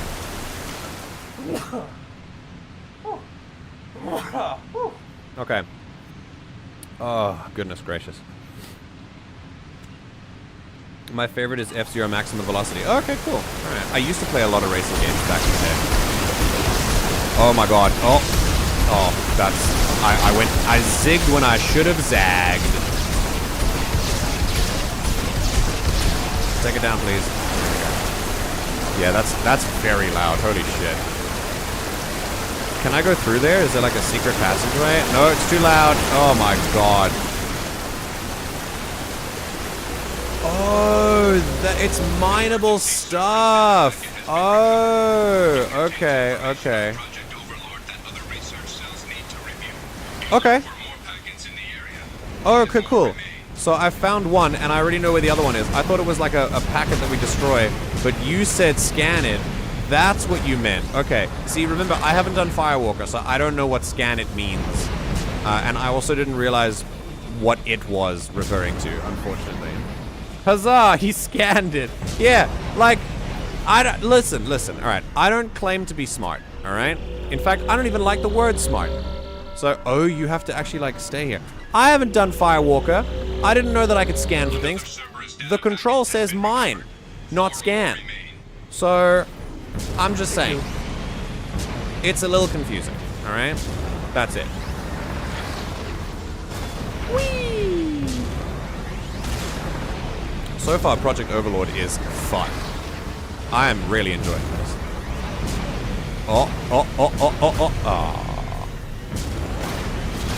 Whee! Climb the hill! Climb the hill! Climb the hill! Come on. Climb the hill! Climb the hill! Okay. Alright. Man, I've not played in years. It looked like scanning to me. Nobody else was saying anything. No, you're right. I appreciate the tip. But I just didn't know what it meant, that's all.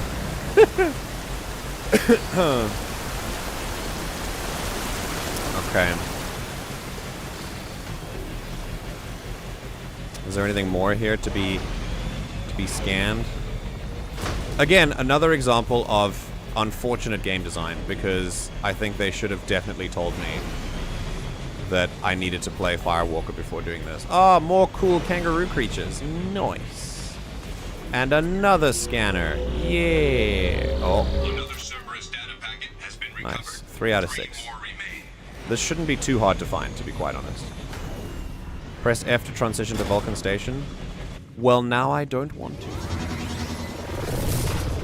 My mustache is itchy. I think after the break, I might just shave my beard, to be honest. When I come back, I might be clean shaven again. Oh, we get to choose our squad again. Oh, interesting. Okay. All right, well, this time let's take... I mean, there was nothing really different. Let's take Garrison Kasumi. Because I want to see her new outfit. Yay! I get to upgrade my tactical cloak. The other day, I was looking through Mass Effect mods, and there was one which makes Kasumi's like eyes more visible. Oh, really? Very cool. Very cool. Yeah. Okay. I do like her like this, but that would be cool as well. Oh, like the art, maybe like this. No, like it makes the whites of her eyes visible. Like. Oh, okay. So it looks more natural. Nice.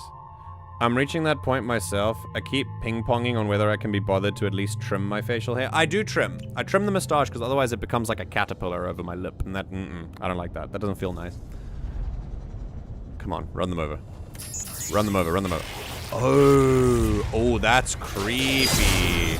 Hey, we ran them over, nice. That's still very creepy, though. Okay, so we know the AI is present here, at least, the VI. You shouldn't have said that. Should have just shaved, then refused to address it. Yeah, just gaslit people into thinking nothing changed. Oh. Scanning area. Analysis. Alien infection is present within plant machinery. Advise caution. Okay. Yes, comms are being jammed. We should... This is the geothermal area of the station, so... Interesting.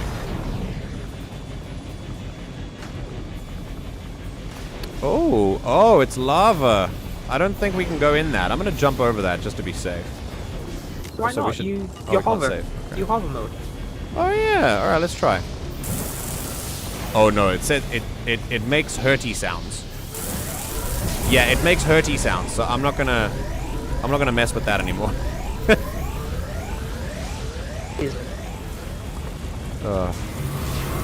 Ooh. Does that shoots me into the ceiling, I'm pretty sure. Yeah, let's do that and just kind of give that a wide berth. Analysis. Vending stations provide adequate velocity to enhance vehicle lift. Yay, let's go. Whee! Oh, nice. That's fun. Wait, can we get up on there? Oh, ooh, I wonder if there's like a little secret area up here. Nice. Ooh, are we breaking the map? Yes, we are. We are breaking the level. All right, let's go back to where the game wants us to go. Okay. Firewalker was not to be taken literally, MJ. Strafing, yay! Okay. I need to trick mine again as well. Ah, trim, okay. Oh Jesus, maybe I'll groan mine back out and do that instead, Lamau. If they ever make a Mass Effect show, that computer is 100% being voiced by Matt Berry. Yes, I know who that is. It's a Doctor Who thing, right? Who's Matt Berry?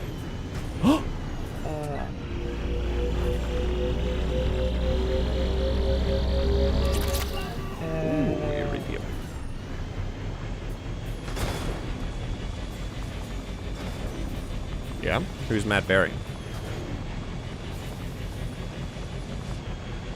Scanning area. Analysis. Debris field provides adequate support for vehicle. Who's Matt Berry, Ash? Oh, he's you're the looking guy. him up. Okay. He's the guy who.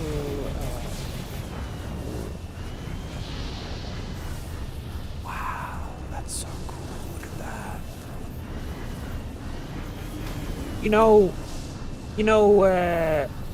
the IT pro? Yes, I do. He's the boss. Oh! Yeah, look, a gun!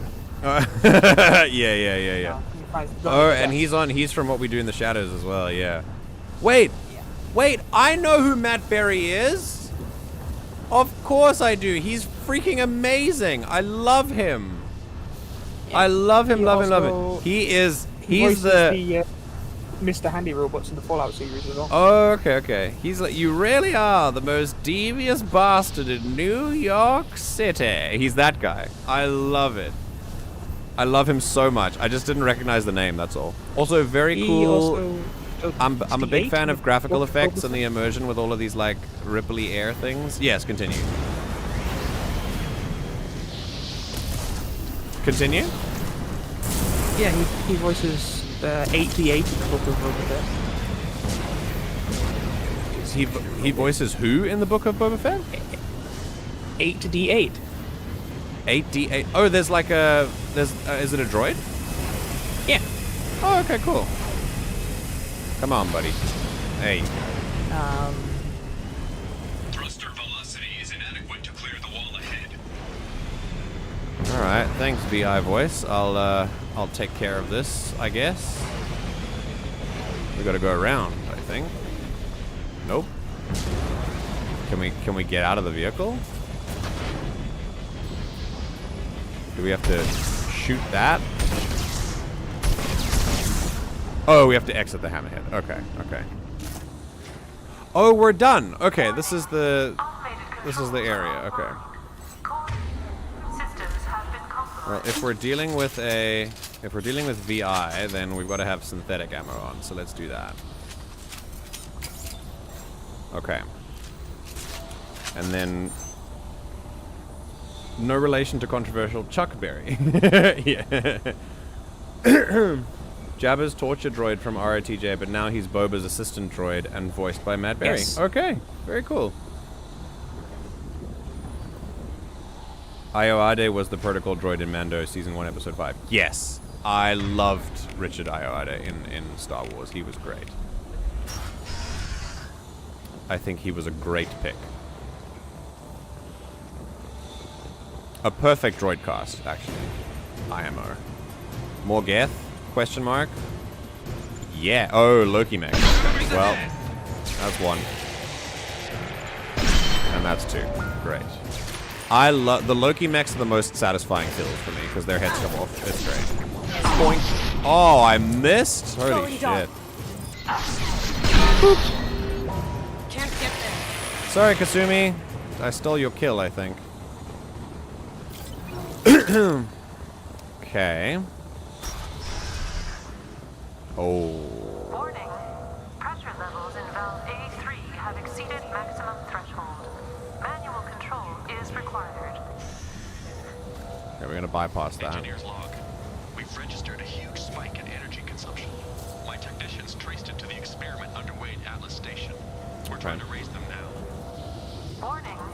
Pressure levels in valve A3 have exceeded maximum threshold. Bypass. Here we go. 1, 2. 1, 2. 1, 2. 1, 2. Okay. You know who really needs to be in Star Wars? Peter Capaldi. I think he would be great, yeah.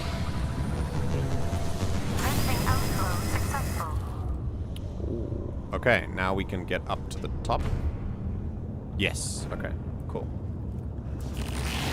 Oh, no. Hi, Garrus. Garrus. Ran up to give you a hug. He's like, are you okay? Just checking. The green face was scary. I needed help. Okay. Probably more droids on the way back, question mark. No? Interesting. Okay. Alright, well, back on the Hammerhead, I guess. Hey, Raz, what's up? Boba Fett, what a disappointment that show was. Way too Disney clean for what it was trying to depict. That's fair. I totally understand what you mean. I'm sure you find people who would agree with you here. I personally really enjoyed it. I think there could have been a lot more in it, though. I think I was very disappointed with the fridging of the Tusken Raider clan. That was, I think, but not necessarily like, it didn't ruin it for me, because nothing really ruins a Star Wars show for me. I think I can find enjoyment in all of them, but I do think it was a misstep to kill off the entire clan. Even though it might have been something that I would be tempted to do as a GM myself, I don't think I would have gone that far, particularly because there was so much culture in that clan that we could have explored more of, and I really love Tusken culture. The Tusken culture that you learn from KOTOR 1 is really, really good. I really enjoyed it. So yeah, bit of a misstep for that one. But I think the show as a whole, I mean, it told the story that it wanted to tell. But yeah, I can totally see how if you wanted it to be grittier, then yeah. Wait, are we following it down that way, I think? Yeah. Okay, here we go. Whee! And whee! We're playing Frogger. Very nice.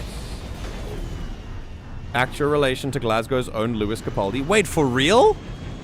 Peter Capaldi and Louis Capaldi are related? You're kidding. That's incredible. I love Louis Capaldi. I think he's hilarious. Okay, so why is it asking us to go up here? Whoops. Oh, there's a scan thing. Okay, cool. Give me more stuff. More iridium. Yay. I enjoyed it, but it's definitely not a highlight show. Yeah, I wouldn't say it was my favorite, but there were some really nice parts of it that I really enjoyed. Like, for example, the Tuskens. Really, really enjoyed the Tusken Raiders. And I think another highlight for Boba Fett was, like, that train scene with them on the speeders and everything, like taking down the Pike train. That was amazing. But I think it has suffered from... What about the scene of him teaching them how to drive a speeder like a bantha? Like a bantha! Yes, that was awesome. I think Tamara Morrison in his role, like he just ate every scene he was in. I love how natural he is in the role as well.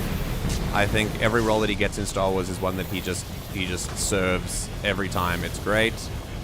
Are these doors gonna open? No. Okay, I've got to exit. I think another cool part about Boba Fett that I really enjoyed was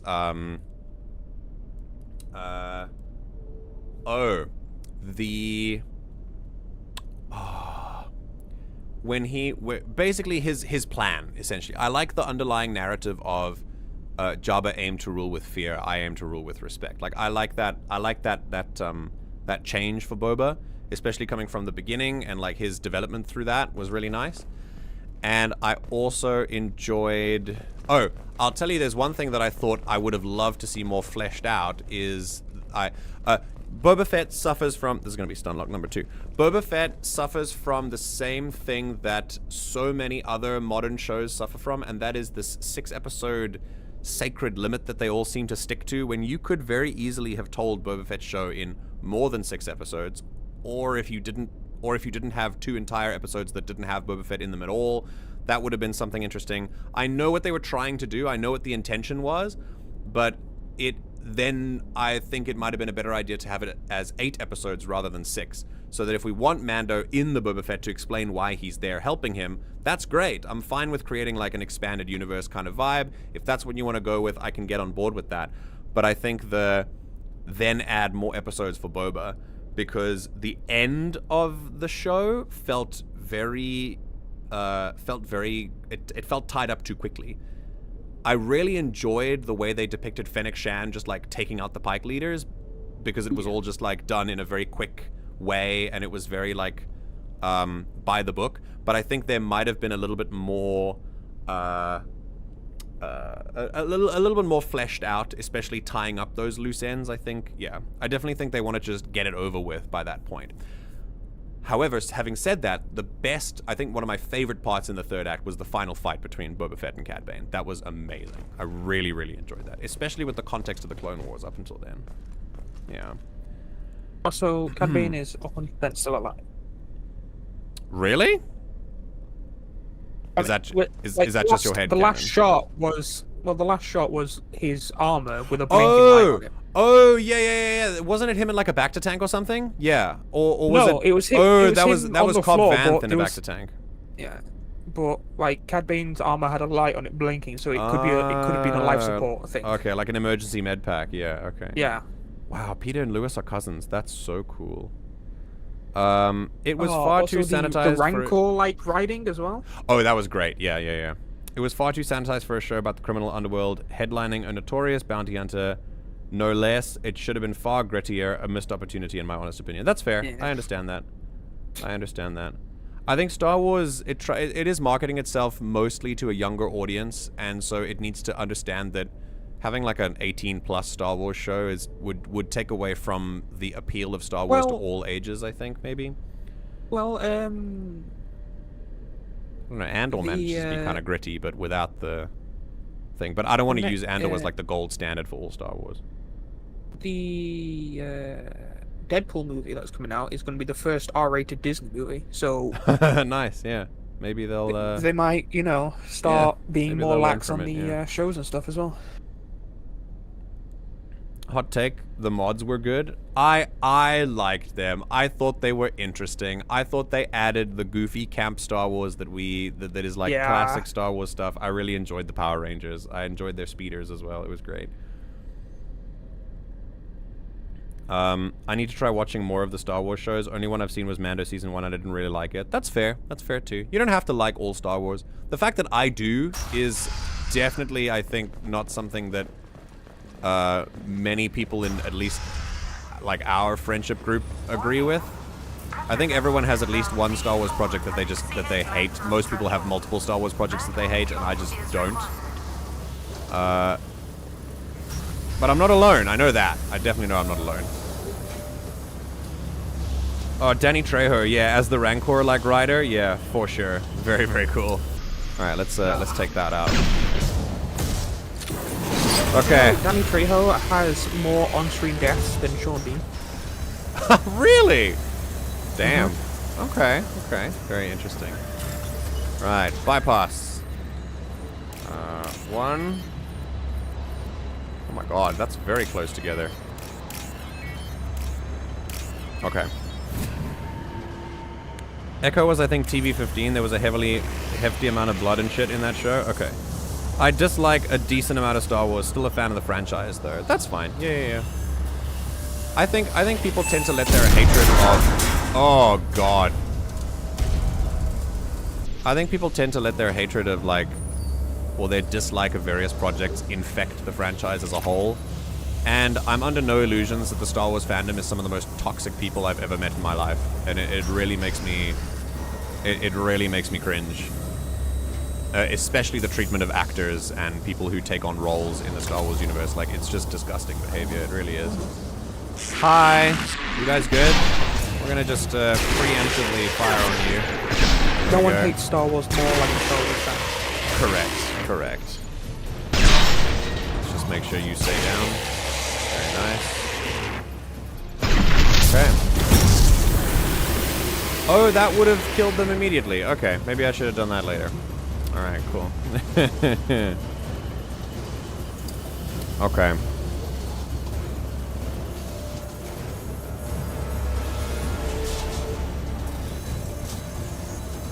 Oh.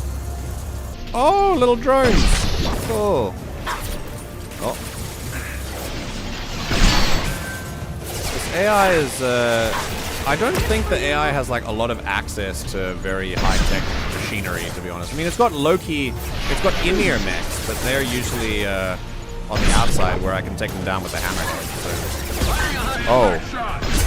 Oh, that was, close. I think we're out of ammo. Yep.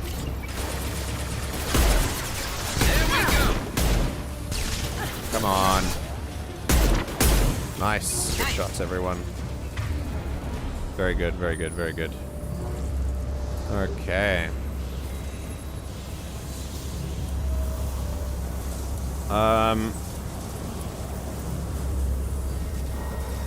Okay.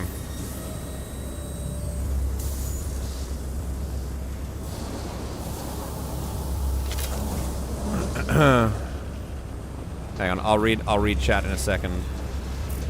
What's the time? Oh wow, it's only 2 hours. Yeah, we're about halfway through the stream. Very cool, very cool. Alright, everything hang on. Let's continue the Stunlock. Everything under Disney at the absolute least is getting the Marvel treatment. They want everyone to be watching every show, so they intrinsically tie them together. They can't just make a movie or a show anymore, they have to create a cinematic universe. That, on that point, regardless of the quality of, like, the shows individually, on that point, I'm inclined to agree. I'm okay with it, but I understand that it's not created in good faith. I know that it's created as a result of capitalism, which makes me sad, unfortunately, that it's been infected with this. Especially considering Star Wars has always been a departure from the political status quo. It's always been political revolutionism. At its core, that's what it is. And it's a little bit sad that it's being given a treatment of having to tie it into a cinematic universe. However, I don't have a problem with that intrinsically. My issue only comes in with the fact that I know why it's being done. It's being done to ensure that you have a captive market, which does make me a little bit sad. I wish it was created for the joy of it. Now, here's the thing. I do think there's a fair amount of joy in Star Wars projects as well. And like I said, I still love all of the Star Wars that we've seen so far. I can find a whole lot of enjoyment in all of it. But yeah, that would be a point that I can get behind. I don't think it's all shit. I just think it's unfortunate that they've decided to connect it in that way, and for that reason, which is hard to separate. It leads to quantity over quality. I mean, yeah, this is why I've kind of fallen behind on Marvel. I'm catching up in my own time. It's because there needs to be a constant, like, conveyor belt of content, right? That's, yeah. I also have to agree with some voices on the internet that Disney has nerfed lightsabers. No, I'll die on that hill. I'll go into a whole thing that lightsabers have been inconsistent since the dawn of Star Wars. Like, that's just, I have to disagree with you there, I'm afraid. They do as much or as little as they need to for the plot. As they need to, yeah, 100%. 100%. I dislike all of the sequel trilogy, discounting Last Jedi, but most of the prequels and OG give me such joy. I personally think that the existence of social media and the way that can alter literally our brain chemistry has led to a decline not only in media literacy, a steady decline in media literacy, which really depresses me, but also it unfortunately prevents many people from enjoying something for what it is. And this is going to be another huge Stunlock, so I'm going to try and keep myself from going off about it. But I think there's a lot to enjoy. I'm not saying that you're not allowed to not like things. That's not what I'm saying at all. But there is a lot to enjoy about things that I personally have found in my watching of them, that it took me a while to get over the vitriol and just drivel that many social media circles tried to put on me. That you know, you need to hate this thing, you need to hate that thing, this is why, and that's why. It flies in the face of this. And I'm like, if you just take a step back, watch the content, you'll actually find that there's a lot in there that answers a lot of the questions that that the angriest people in the fandom have. And that's not even mentioning the outright toxicity and like other seriously problematic behavior that the Star Wars fandom exhibits. It's less that they've nerfed lightsabers, and most of the people that they've shown using them haven't known how to use them. I mean, that is the time period that we're in, right? The sequel period has not heard of Jedi, even more so than the original trilogy. The lightsaber wielders of the prequels are gone. They've been gone for over 60 years, so of course it's going to be like that. Even Kylo Ren was not a Jedi Knight when he left Luke's order. He was still using Form 1. And even from a Legends perspective, you can literally see that. You can see his lightsaber form in full form. Saw a clip from one of the newer shows where someone gets pierced with a lightsaber and the blade is held inside her body for several seconds before being pulled out, and she survived. I mean, we've seen people survive grievous lightsaber wounds all the time, and that exists through OG Star Wars as well. Yeah, and technically, when you turn a lightsaber on, everything in the room should die, so... Yeah, I don't think... I think having a weapon that, like... Look. Aside from... I'm not going to fight over semantics, right? I mean, I'm not even going to fight at all. We're just having a discussion. But having a discussion over semantics for me is pointless. What is more important for me is... I think this is a conversation about how far do you suspend your disbelief? And if you're not able to suspend your disbelief further than me, then you're not going to like the stuff that I like, and vice versa, right? So that's really just the bottom line of it all, is that it's more of a suspension of disbelief. Case in point, Boba Fett viewing shouldn't be mandatory to complete the Mando viewing experience. That's stupid. Like with video games, the people actually working on these projects do not make these decisions. That is above them. They're told and they have to like it. I agree. I think suits make the choices for whether something is, like, you know, connected in this way or that way or whatever. I have gone back and forth about the Mando being in Boba Fett thing. I still would have liked it to be done better, but I don't dislike it as much as I used to. Especially if Boba Fett was meant to be connected with the Mando verse, I guess. But again, we go back to that whole, like, do you agree with the fact that Star Wars should be like a cinematic universe and stuff? Yeah, lightsabers always been done as the plot requires. I just have bad taste, honestly. No, that's not what I'm saying either. No, not at all. I mean, I know you're mostly joking, but that's not the... No, my takeaway is that, again, where do you draw your line, right? For me, I'm fine. I can suspend my disbelief pretty far. And I also put a lot of trust in the writers of the show. I like to think that they know what they're doing. I don't go into a Star Wars by the way, this is not an assumption on anyone here. This is a really good conversation, by the way. This is not an assumption on anyone here.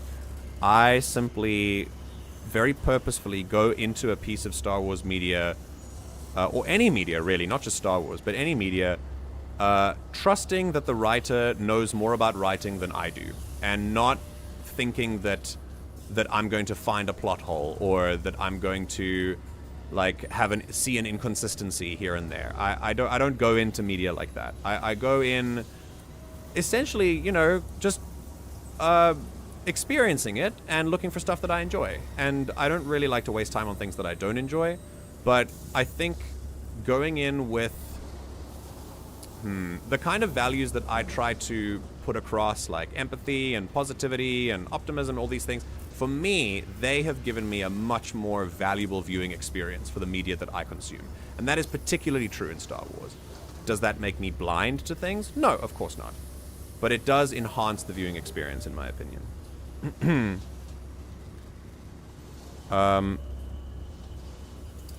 Having Mando in Boba isn't an issue in and of itself. The fact that he basically stole 2 and a bit episodes of that show and then reunited with Grogu in the finale is a bizarre choice. Yeah, like I've said before, I think if they were going to do that, fine, but then give Boba Fett more episodes so that they can, like, tie up his story a little bit more satisfactorily, you know. Anyway, apologies if I was talking over you at all, Ash, if you have anything else to add to this discussion. I think we're actually on the same page, though, you and me, about a lot of the Star Wars media that we consume. Yeah. Yeah. Especially the stuff we enjoy. Like, The Last Jedi is my favorite Star Wars film, far and away. Second place is Revenge of the Sith. And I really enjoy the other two sequel films. And I really like to consider the Star Wars film mythos as those 9 films in a trilogy, in a sort of a tri-trilogy. So yeah. Okay, that's definitely Stunlock number 3. Right. Received an SOS from Atlas Station. Archer has declared a project emergency. We're trying to shut down the power generators to starve the VI, but it's already hacked our automated systems. I'm ordering my people to sabotage the plant any way they can. We still haven't heard any words from the VI, but every time it does this, it's making it very clear, at least from our perspective, that it doesn't like what's going on here. But again, we don't know that for sure because there are no words being spoken, and the VI could, or David, I guess, could be communicating in a way that we don't quite understand yet. Also, this is the wrong way, I'm pretty sure. Yeah, we're going this way. Okay. What I would have liked if they wanted to do the Luke and Ahsoka stuff, they could have released those 2 episodes as a 90-minute special or something. Also, same on the film order. TLJ, R2S, ESB for me 100%. Nice. Yeah, good discussion, everyone. Please feel free to contribute to it. I'm not trying to, like, fully end it. I just would like to complete this at the same time. And we can do combat and talk about Star Wars as we go as well. Like, just to, you know, keep ourselves entertained while we blast the heads off of robots. Oh, I need to reload. Oh, hello. Is that a second one? Okay. Oh, that's a Loki. Okay. An Ymir. Not a Loki. Another one there. Go on, take him down, please. Can you... Understood. Flashbang, maybe? Yeah. Okay, I also have flashbang, so I'm gonna throw one out there. Okay, but it's got shields, so it doesn't really matter. Okay, let's tear down its shields then. Come on. Oh my god, Garrus! No! Get back up, Garrus. This is no time to stand around. Oh, that may have been a bad place to... That was definitely a bad place to... oh no, oh no. Garrus, find cover, please. There we go. Let's get it near the back. There's probably a weak spot, maybe. Yeah! Oh god, that's very, it's moving. We gotta reposition. Oh my god. Oh, yep, there's a thing. Oh shit, I missed it. Oh god, I'm gonna die. Metagel, thank you. Okay, that's gone. Oh, okay, we're good. Ooh, good shot. All right, if we can flashbang right now, that would be great. And then I will cloak and shoot it in the face. There we go. Now we need to leave. Let's watch the fireworks. Okay. All right, there we go. Yeah, the reason I'm moving on is for my own sake, not for yours. So you guys can keep adding to this conversation. I really like it. Also, don't think that I'm trying to talk over you or anything like that. Obviously, like voice versus text, like we've said before, is a little bit tricky to communicate fully. But I really am listening to all of your opinions, and I appreciate you putting them forward. I see the merit in all of them, and I think, like I said, I'm usually moving on just for me because this is a topic that I'm very, like, passionate about, and I could go on for literal hours, so that's all. But if you have more to say, then please feel free to say it.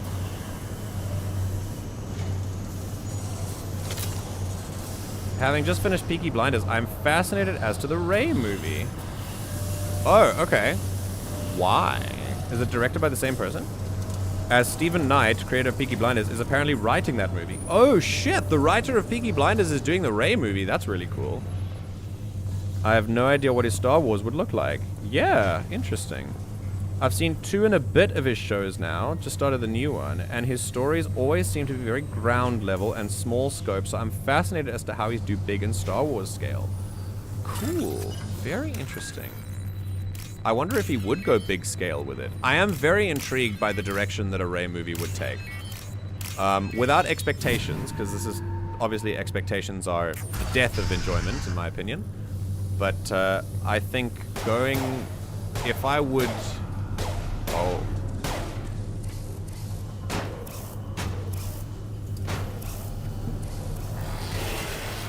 Whoa, whoa, whoa, whoa, whoa. Stand down, stand down, stand down. No! It put up its hands! Sylve, Sylve, Sylve, Sylve. Sorry, Sylve, Sylve. Big Sylve warning, go away. I did warn you beforehand, but you know, that was a very sudden one. It put its hands up, what do you mean? Are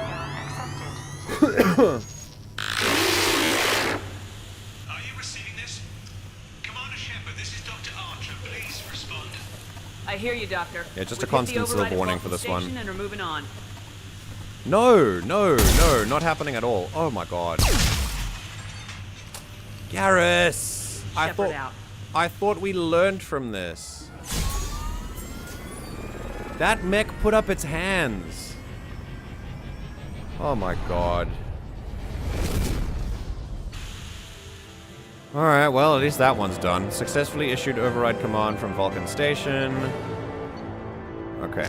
Alright, I think we're good. All I know is that Knight's politics are based as fuck. Okay. Well, if it's a based show, I'm happy with that.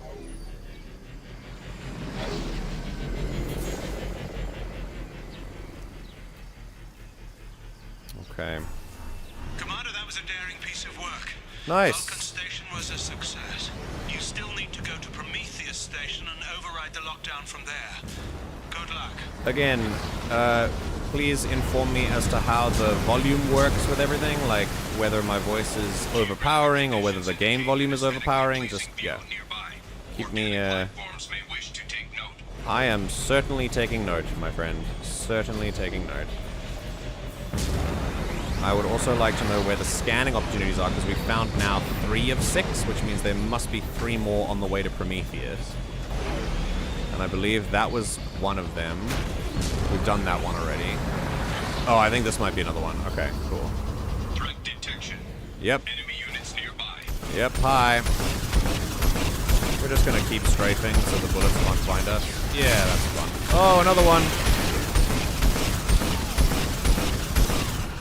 Is it dead? Almost. There we go. Any more? Anyone else?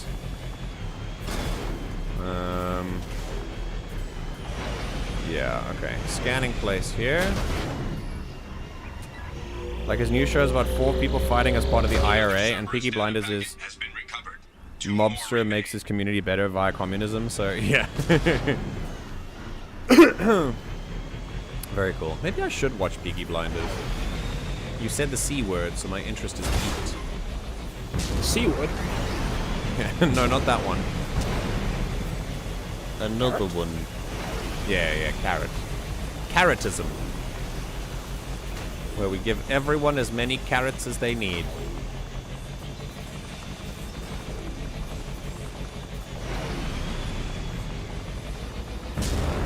Everyone has to share the same carrot. That's how it works. Oh yeah, everyone gets exactly the same carrot. It looks the same. And it's all made by the government, who has all the power, because carrotism is always a dictatorship of the proletariat. Yep. Not the proletariat, that would be the opposite of that if it was a dictatorship. I just got carried away with the carrot metaphor. I think this might be another... Yep. Oh, that's 2 turrets. Okay, let's just strafe our way past that. Oh, that's gonna hurt.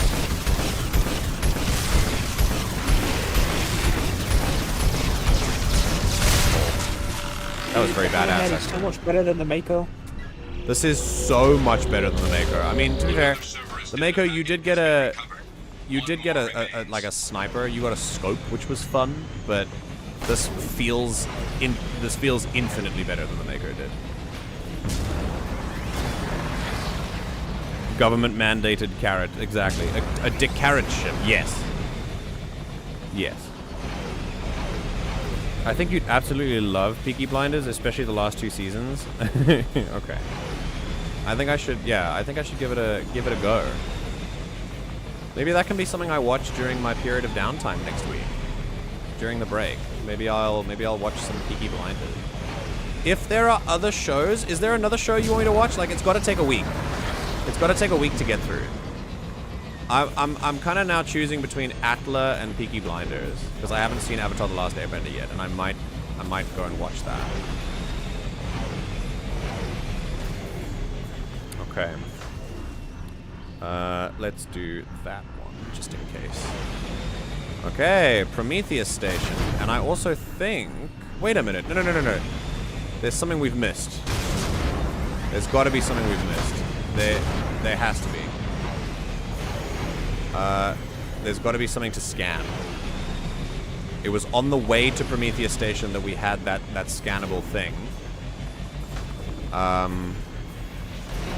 maybe the last one is by Atlas. I don't know where these extra things are. And does anyone know where they are? Can anyone help me like find them? Oh, Atla. Do Atla? Okay. Avatar's on me and Syl's watch list. Okay. I'd say Atla and then Peaky Blinders. 100% Atla is infinitely more important. You could also do a Dr. Stone. Isn't that reading? I couldn't remember. Was it a series or was it reading? Okay. Prometheus Station then. Oh, it's on a mountain. Cool. Okay. Hydration check, posture check. Everyone doing okay? All right, this time we're gonna take Jacob, and I don't mess with Zaeed. I'm not gonna lie. Zaeed is not like my favorite. I'm gonna go with Jacob and Mordin because I like. We're gonna up his incendiary ammo, maybe. Imagine liking Jacob more than Zaeed. Zaeed is too. He's too like wannabe badass for me. I just can't get behind the whole like I've killed 100 people every second and like I'm the most badass person ever, and I'm like I don't know. I think I'll go with the arc projector now because I like that. Watch Wolf's Rain or Texnolese. Okay, interesting. Oh, it's both. All right. MJ taking a week off is like my college teacher giving me a week extension on my paper. I'm writing, I swear. Yes, it's an extension on your writing deadline, motherfucker. Get going. You too, Ash. What? Good. I'm stuffed full of cheesy scrambled eggs and rye bread. Very cool, very cool. Okay, VI has activated the defense shields. Sorry, I'm getting... That's a Geth dropship. Oh my god. Oh no. Oh, it's shielded as well. Oh my goodness. Wait, do we have to... We have to drop down there? Oh no. Scanning area. Analysis. Generators are providing power for main shield. Okay, so disable the generators and we should be fine. Do we do full damage in this? The VI No. infection has assumed control of the Geth cannon. Where? Where is the Geth cannon? Oh, is that the Geth cannon? Warning, we are being targeted. Oh shit! Oh my god! Wait, I was hiding behind something. What do you mean? Where am I supposed to hide then? Behind the shields. Commander Shepard, Prometheus Station is Like get into a shield maybe. Okay. No, hide behind the shield. Okay. Not get into the shield. Oh, you can't get into it. Okay. Alright, Geth cannon shield strength. Okay. Okay, and I see there's some circles around there. I thought they were like Massive radius. I thought they were like just little laser pointers and stuff. Okay, cool. Wolf's Rain? Damn, the only show ever that has actually made me cry. Yo, really? Wow. Okay. Interesting.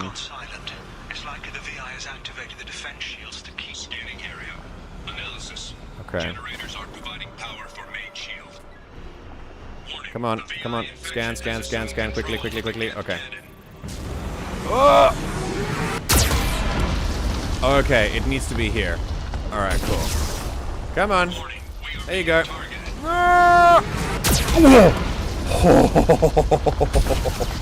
Okay, go here. Okay, go, go, go, go, go, go, go, go, go. Okay, generator gone. This is tricky, actually. Run, run, run. Ooh. This is very tough. Come on, come on, come on. Let's go. Let's go. Let's go. Shit. Ah! Oh, really? Come on. Get in front of it. Yep, yep, yep, yep. We did it. Jesus. Come on, take it down. Okay, it's gonna lock on again, probably here. Oh, it has to physically move. Okay, awesome. Great. Come on. Come on. Oh shit, that's the wrong way. Okay. Oh shit. Ah.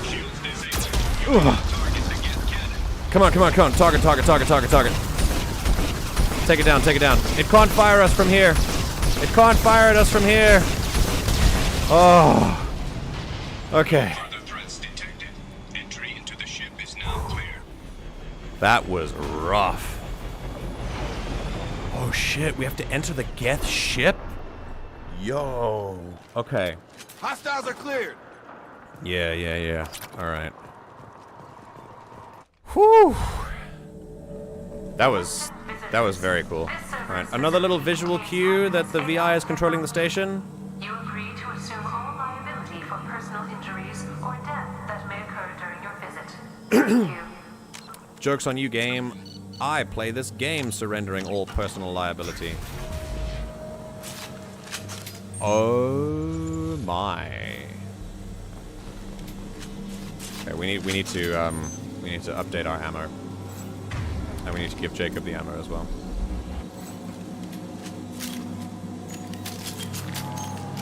Come on. Give me my give me my stuff. Thank you.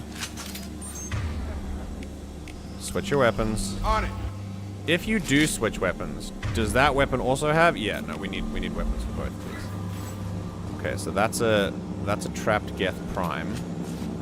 Some corpses. We just got word Atlas Station wants a dozen more Geth for the experiment.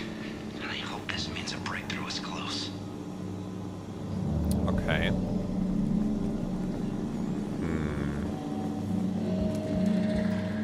I am, again, very unsettled by all of this.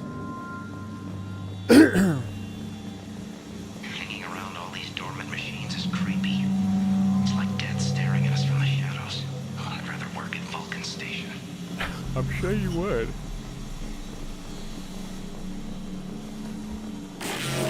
Oh. That is the closest to a face we've seen all DLC. So I think that's pretty telling. We might see more of David than we've seen before on this station. I think it's good that we did Vulcan first. It's definitely like the less plot heavy one. Oh, that's oh my god. We good? Okay, we're good. Just check, we need some metagel. It just ran a simulation. If these Geth ever wake up, there's a 98% chance we'll be dead within 2 minutes. I'm starting to hate Lanigan. Yeah, fuck Lanigan. Why would he give you a statistic like that? Okay. I must vacate and be productive. Bye, Alex! Have a great time. Man, it's hard to write like short, varied lines for a voice reel because I'm trying to get like a range of genres and settings and stuff, but creating a snippet out of context is hard, man. My brain doesn't like it. Freaking tell me about it. Years ago, I made my VO demo reel. Before I came to Korea, it was like 3 or 4 years ago. And it was the hardest part of the process was not recording. The hardest part of the process was writing the script, making sure that the lines were original enough, and then cutting them down to be short enough while still keeping context, and then still having enough range for my own voice. It was it was terrible. What I ended up having to do was a lot of my clips have me doing more than one voice in them, so that like it's a back and forth between two characters. Not only does that then give more context, but it also allows me to show off more voices and more vocal range. So that's what I ended up doing. Maybe you can use that as well, but yeah, it helped me a lot. Okay, I feel like we're gonna be fighting things in a second.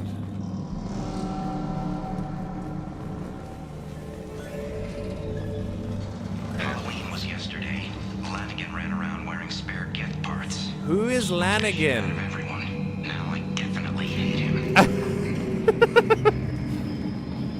Part of these, by the way, for media purposes, for writing narrative purposes, these logs give us a more humanistic perspective of the people who are working here.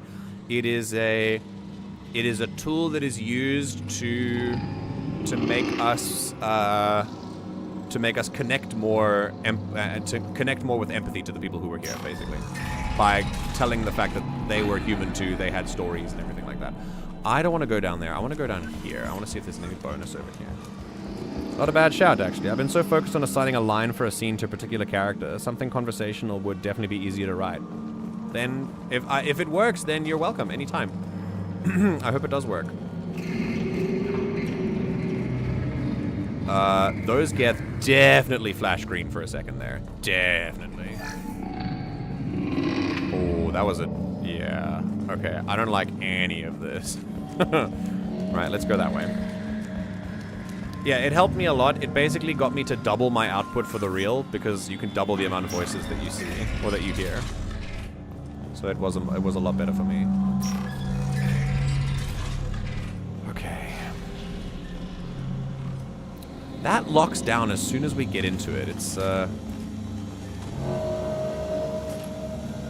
equipment to salvage. Some stuff here.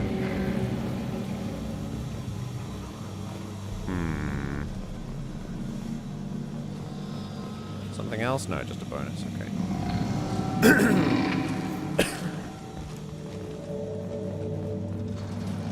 Everything's off wire. Archer declared a lockdown, but our station's already infected. What does the VI want? It was too late. It keeps screaming at us. Nobody understands. It just screams. So we should not assume that this VI, like I said before at Vulcan Station, we shouldn't assume that this VI communicates in a way that we can understand immediately. The fact that it keeps screaming at us, all we really can assume from that is that it is trying to tell us something. We cannot possibly assume what it is, because VIs don't operate on the same basis as we do. If it's saying something that we perceive as screaming, it could be trying to start a conversation and it doesn't know how. It could be lacking like the tools it needs to effectively communicate, and we might not understand the same social cues or the same the same vibes with each other. We might not understand anything about each other. Very important. MJ, like watching like cats and dogs. Yeah, exactly. Something that cats do that dogs just don't understand, or vice versa. It's like wagging of tails for dogs is a good thing. For cats, it means they're annoyed. Yeah, for sure. Or and it's, then you know, dogs screaming. don't understand that. They think, oh, the cat is happy. The cat is happy, But yeah, no. and the cat's not happy, yeah. I mean, yeah, it could be too. My point is we don't know. Like, it could be something different, but my point stands that we don't know. It could be anything, which is why we shouldn't make any judgments as we go in, because there's a lot of tropes that come in and here that's like, what we are made to believe is because it is screaming, we are made to believe that it is like either angry or calling out for help, but it could be none of those, and we have no way of knowing that. That's all I'm saying. I'm just being a dick for comedic effect. No, I know. I'm calling you out on it in a more educational way to make you feel bad. MJ, watching the Clone Wars with Moose with the space and ground battles makes me want to play modded Empire at War, honestly. Over the week, if you have any days off, or if you're home early, then I would love to play one with you. I would love to play Empire at War. And we can do it with a much better background and idea of expectations this time. At least the Geth are still dormant. Oh. The Geth are not dormant. Okay. We haven't fought anyone in a while. We're just kind of going through the station. It's very interesting. Okay, that's a place to go. Yeah, let's go there. Hello, MJ. I'm finally here. We're stream testing my sister's PC. We're stress testing my sister's PC. How do you like this DLC? I think it's incredibly unsettling and very effective. In an effort to reduce workplace stress, music has been approved for station-wide broadcast.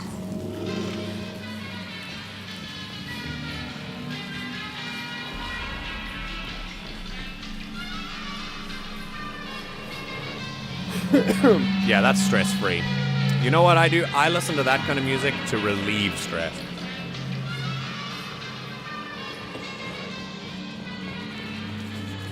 Please turn it off. I can't handle it. I hate it so much.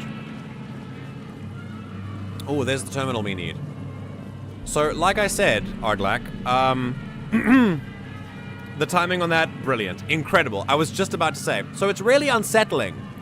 And as I've said, from a media perspective, every single thing that happens in this DLC is designed to unsettle us and make us feel like something is very wrong. Which it is, because this is a fucked up experiment to do.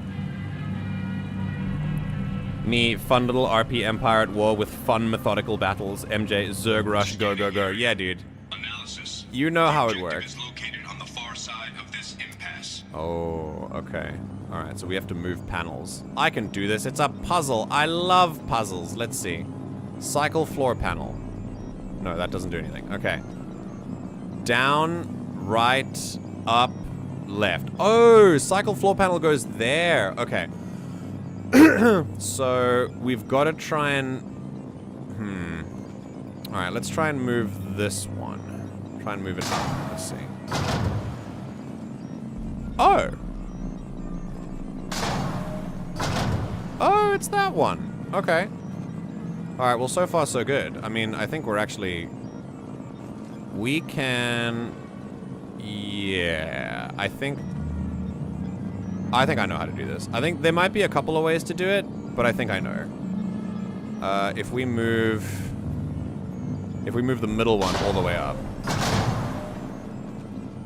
Yeah, that's touching, right? Can we move it in? Yeah, that's done. And then we move that one down and across. Yeah, perfect. Oh, wait a minute. Ah, I forgot those little bad things mean bad. Okay. So let's do this instead. Okay. There we go. Okay. And then we can just... Boop. There we go. Nice. The bad things mean bad. Yes. Do you have any theories about this DLC yet? My running theory is that David did not volunteer to do this. I think it was coerced. And it's based on just vibes from Archer, from the other Archer brother, but I think that he pressured his brother into doing this. Also, we haven't met David yet, but I'm very intrigued to meet him as well. Other than that, I'm trying to go in without... Yeah, that's really the only solid theory that I have so far. Mostly fine. Spent like 2 hours before I joined the stream just making sure my sister's PC didn't crash. New RAM has been spotty. Okay. Played BG3 for an hour. Then was tortured with 2 matches of Overwatch 2, which I disliked just to test it for. Okay. How is Overwatch these days? How are the new heroes and stuff? Okay, let's hack this. 1, 2. Hello? There we go. 3. Nice. Okay, here we go.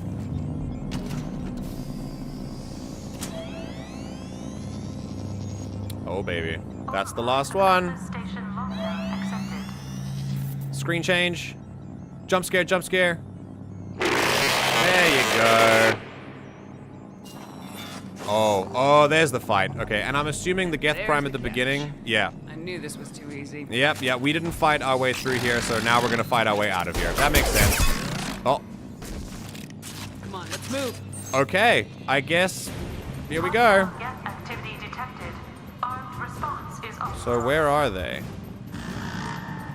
Are they behind us, or? I guess we just go? Cerberus reminds all personnel that this emergency is now classified information. Exposure to outside parties is a violation of your confidentiality. Incredible. Can't tell anyone there was an emergency. Amazing. Oh, the music is still here. That's very funny. Emergency action required. Oh. I've seen it. Hello. Well, they die like normal Geth, so.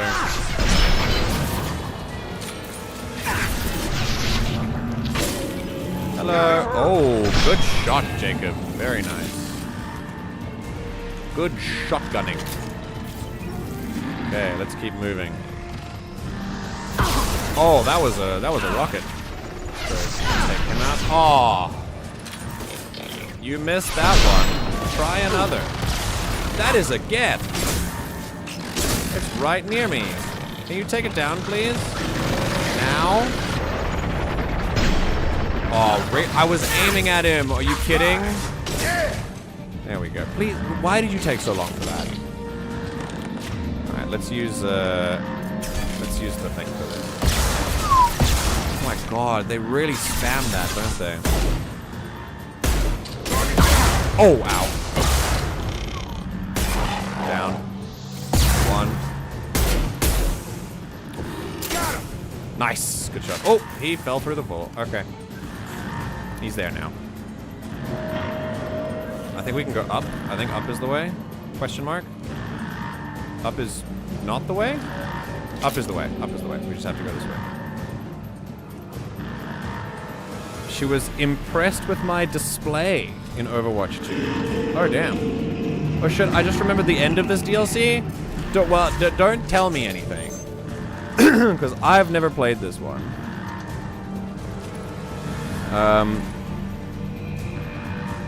It's no secret the game has seen better days. There's been a few, I would argue, good changes being made more recently, but the game is a far cry from the game of the year it was back in 2016. Yeah, that seems to be the inevitability of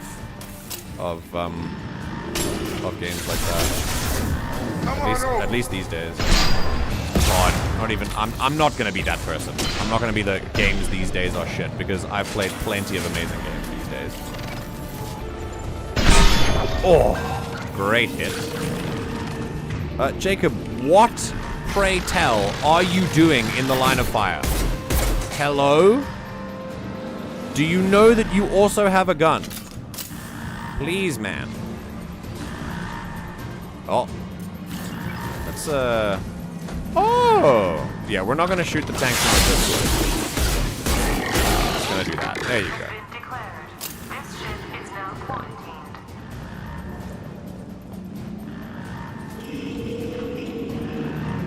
It's a point-and-click adventure to play. Okay.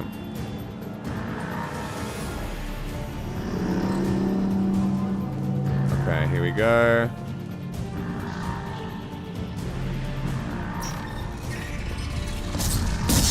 ...1994 XCOM was the best game. Fight me. Like 1994 XCOM. Interesting.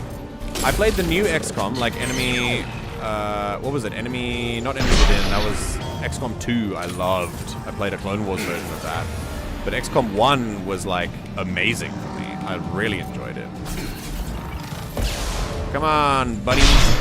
Goodbye. Jacob, why are you in the line of fire? What is happening? Oh. Okay, we need to take down those guys. I'll put him down. There you go. Take you down. I had just a bit of decision paralysis there, but it's okay. We came back. And goodbye. Lovely. Good thing there's lots of ammo around here. I gotta say, fighting our way out of this place that we just came in is very satisfying. I do like the fact that they're not making you fight in and out. Yeah, we gotta go. Okay. Okay, we need to... Quickly. Oh, that rips. Oh, I love this SMG for Geth. Holy shit.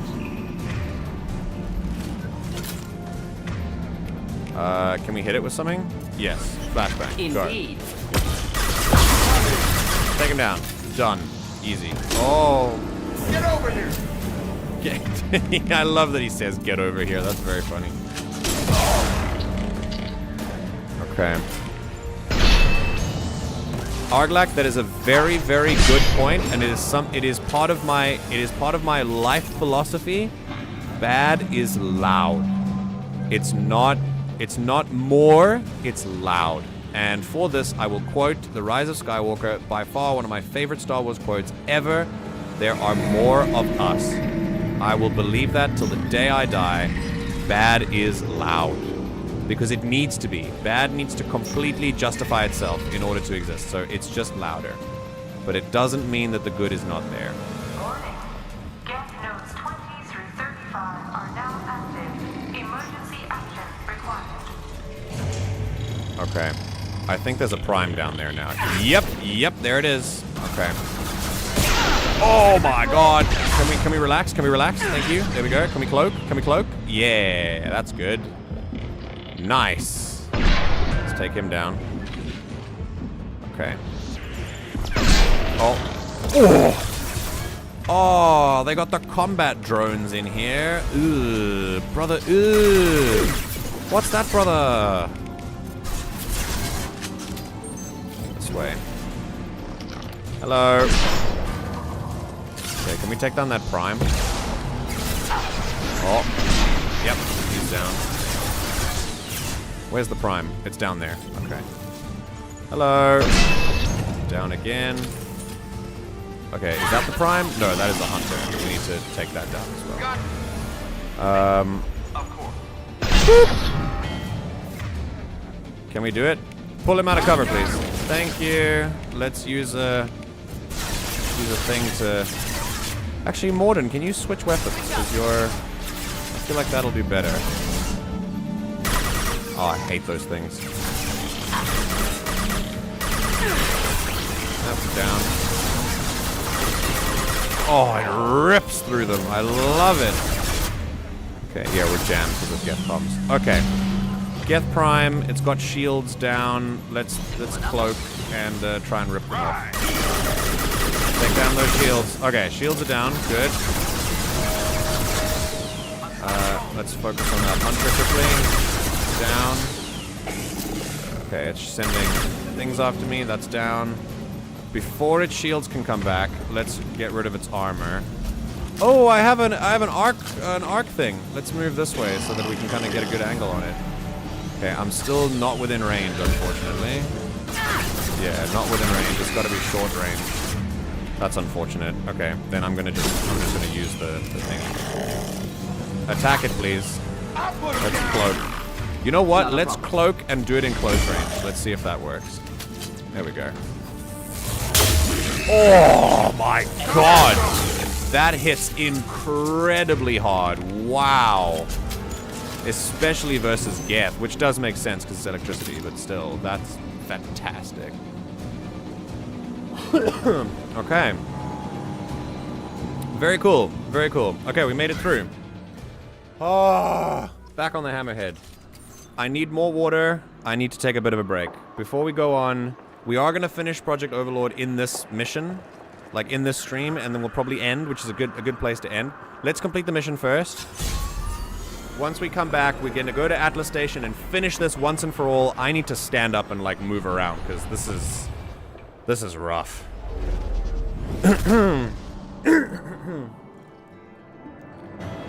Geth primes are kind of thick with thighs like those. Oh yeah, Hellblade 2 is coming out. Yes. Oh, I loved Hellblade Senua's Sacrifice. Made me sit back in my chair, an absolute wreck. Not even from crying. I just sat there and questioned my existence for the next 2 hours. It was incredible. It was a masterpiece in storytelling. Oh my god. To add the already incredibly incredibly, like, how do I put this? Magnetic almost? Or sufficient? There was like, it drew you in. The already fully sufficient and well fleshed out arc of grief and how we process grief psychologically, to add that to the layer of psychosis is incredible. Absolutely incredible. I loved that game. It left me empty for a very long time afterwards. Yeah, it was amazing. I loved Hellblade. It's very slow but very good. The audio is incredible. Yes, with those binaural sounds, absolutely incredible. Yeah.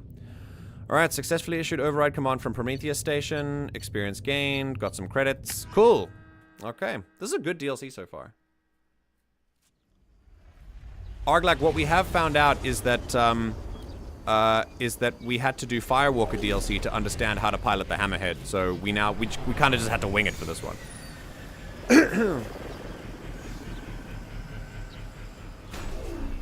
Better storytelling about psychosis than Bloober Team. Okay. You'll need to find the main server room there to shut down the VI experiment. I don't know what that means, but sure. Okay, cool. And this is where I'm going to take a break, so I'll be back in just a second. Chat to each other, say nice things, and we will be right back. Give me a second. Oh, don't go anywhere. We finished Project Overlord when we come back.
Alrighty, we are back.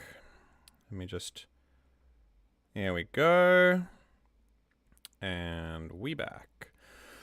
Alright, let's get the show on the road. Today we finish Project Overlord. Here we go. Also, yeah, I haven't played any of these so-called blooper studios.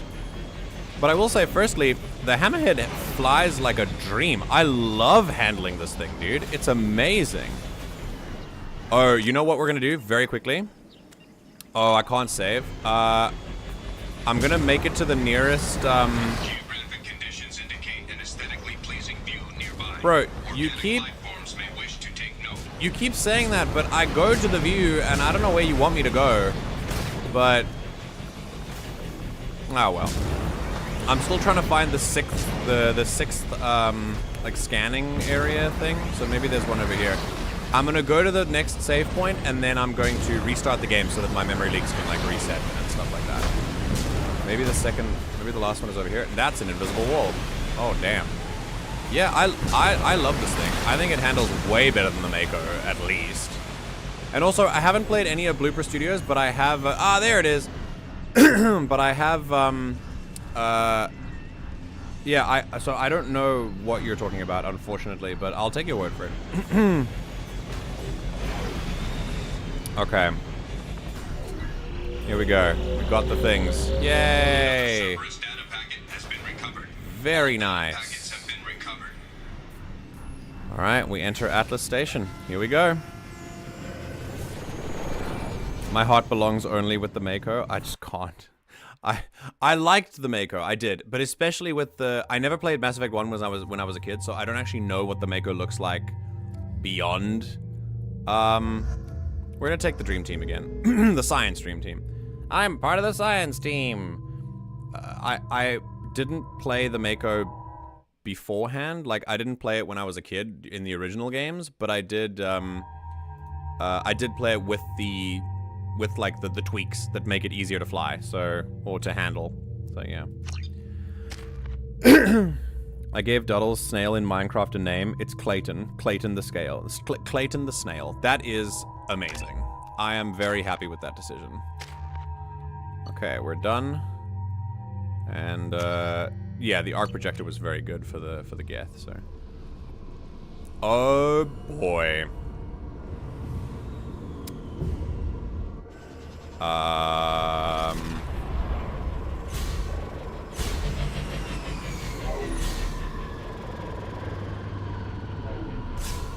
Okay.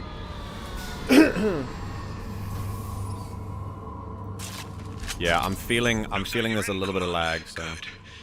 I'm getting some troubling readings here, though. The VI is trying to upload its program directly from your location. Get to the server room and shut down the core before it can... It's just so much of a coincidence that he gets jammed at every point that he's starting to tell me something important, I guess. Alright, I'm gonna restart the game quickly and make the memory leaks kind of go away.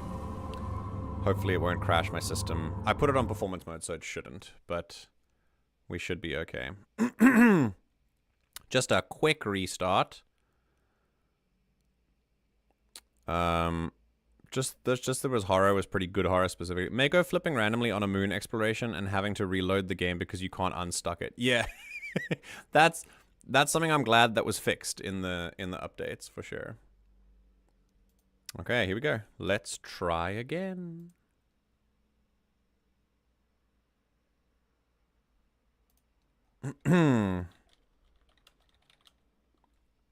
Okay.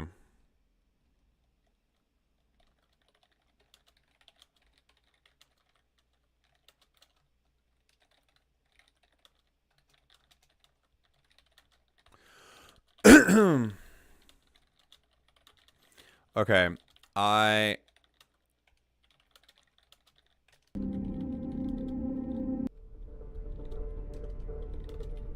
right, that's the music. Very good. Okay. Alright, here we go. I'll restream on Discord. Ash, you're still here, right? Yeah, hi. Hi. Getting out of this hellhole an hour early. Let's go. Hey! Oh, I can already feel it. Yeah, I can already feel it. Okay, that's much better. Yeah, it's still streaming, right? Okay, great, cool. Right, let's go.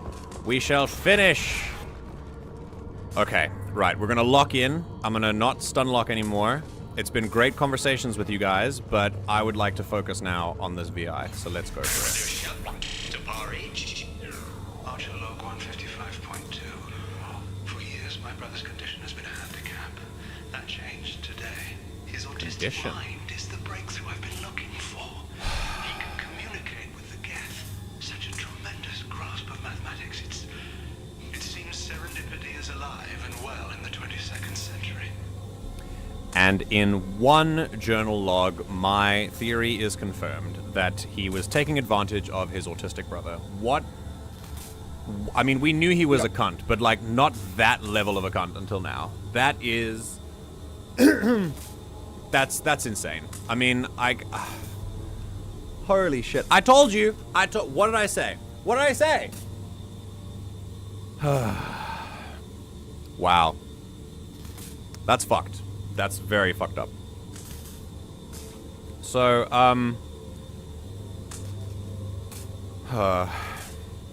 this is why I said it was easily the most troubling Mass Effect mission. Yeah. I mean, he's taking his brother's autism and using it to hone a weapon that also involves enslaving a sentient race that really just wants to be left alone. And all evidence that we've seen of the Geth has pointed to them wanting to be left alone and understand their creators more. That's it. And we wipe them out. And not only do we wipe them out, but we find ways to wipe them out that are so insidious that we will have someone exploit his own brother because he has a special interest in mathematics and he's good at it. That's insane. That's insane.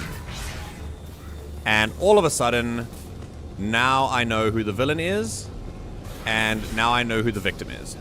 And it makes it very, very clear. Which is not exactly a surprise.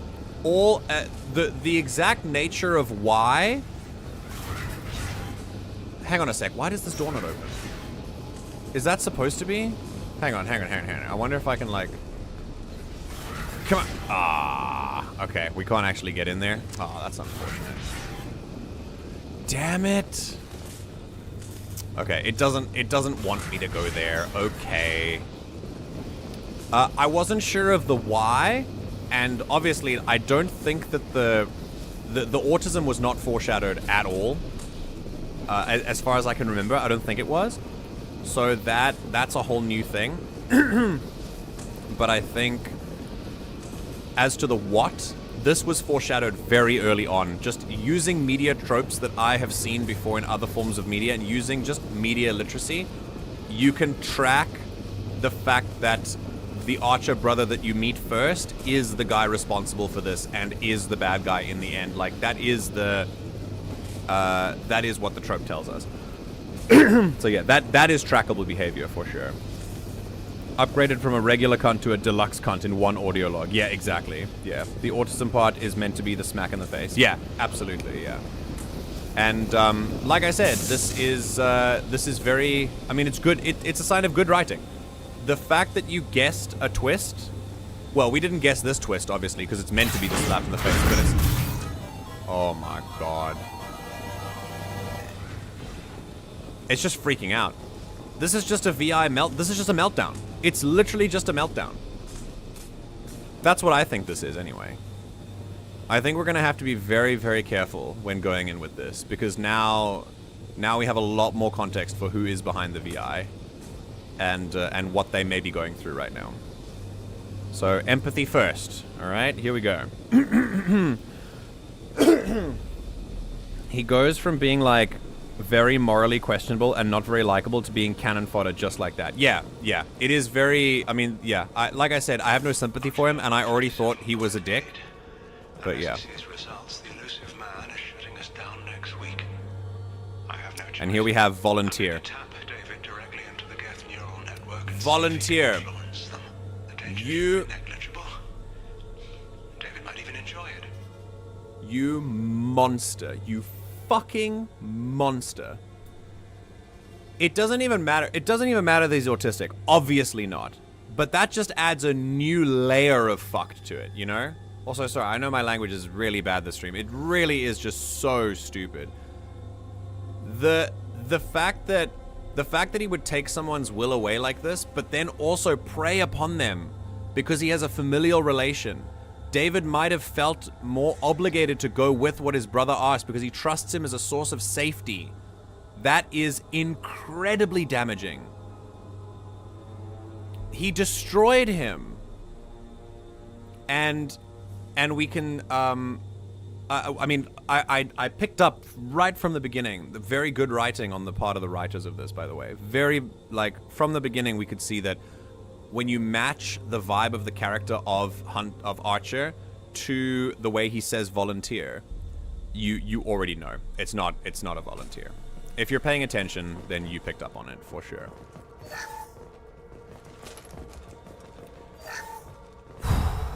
Okay, cool. Here we go. We're locked in.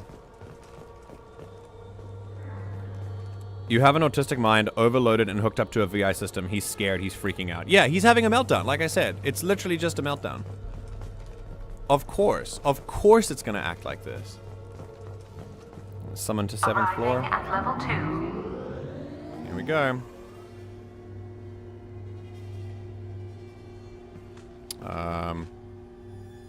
Oh, we're... Begin decomposition simulation.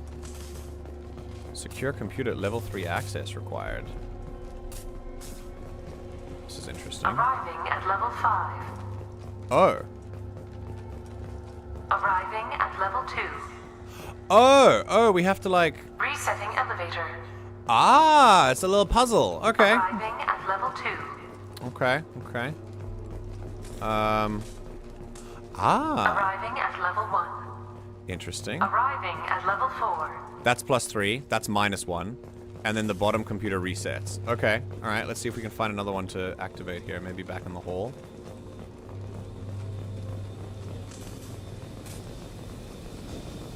Huh. Oh, can we just keep hang on. Can we just keep activating it and it'll... Ah, we can just +3, -1, +3, -1. Yeah, easy. Arriving at level 7. There we go. Okay. Sorry, I was overthinking that. That's Geth. We need to prepare. Oh my god. Alright, let's take out the ads first. See, now we see that it's David who's giving an angry howl instead of the VI giving an angry howl, because now we know who's really doing it. Right, Miranda's been overloading. Oh, the shields are gone. Okay, great. Let's do this, shall we? Oh, look at that! Oh my god. Boom. Okay, there we go. Okay.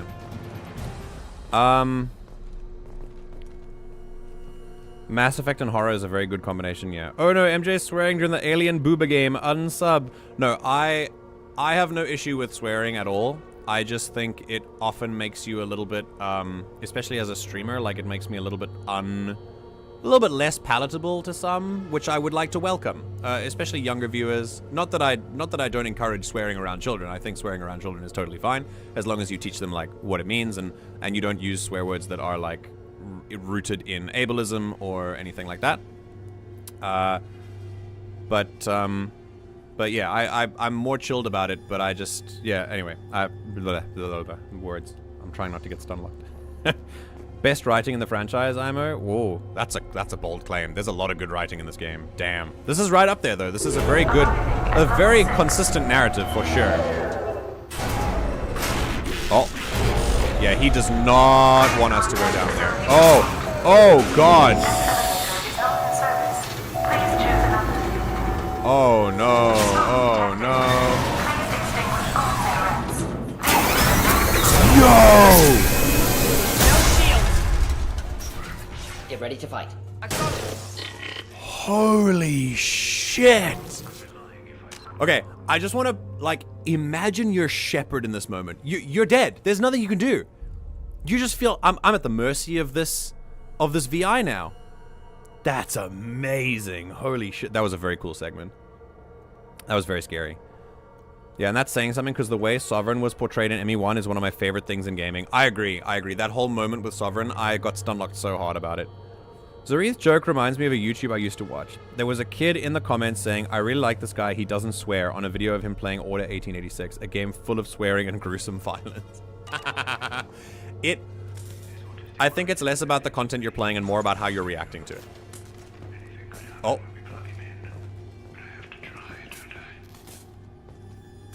No, you don't, asshole. Oh my god. Okay, there's palladium. Ah, damaged Geth. We can use this. Oh, heavy skin weave. Decelerator Nice. offline. Serious injury may occur. Yeah, we're gonna hack that quickly. One. Did we miss it? Yeah, I think we might have. We just wait for another one. Oh, come on. 2. Oh, we missed that one as well. There we go. 3. And this is why you don't use elevators during emergency. Absolutely. Unfortunately, there was no way for us to not use the elevator, but yeah, 100%. Okay. That's a good little visual cue to do a save, just in case. That does not look friendly at all.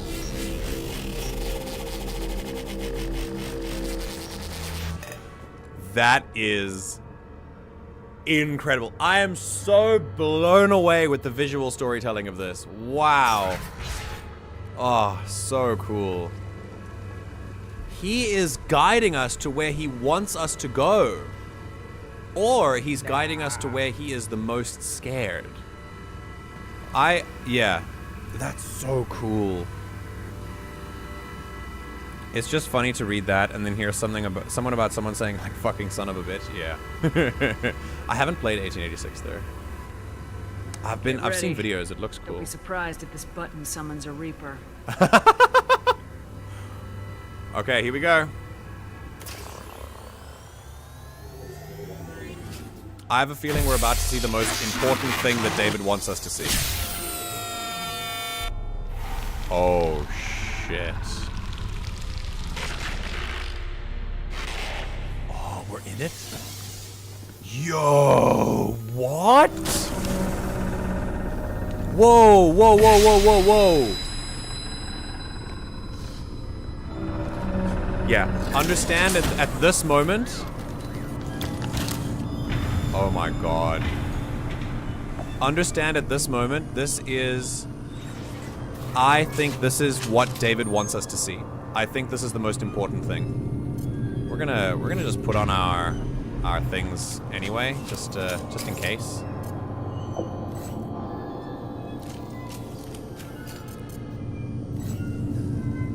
Okay. Overlord is the best DLC in ME2. This is amazing. I'm having so much fun with this. So, on a scale of 1 to bright bass, what do you rate it? Oh, this is Something worse. Stop. He said make it stop. He said make it stop. This is worse, 100%. Oh, I'm fighting alone. Nice. I really hope I'm not, like, hallucinating and like actual people in this. Okay.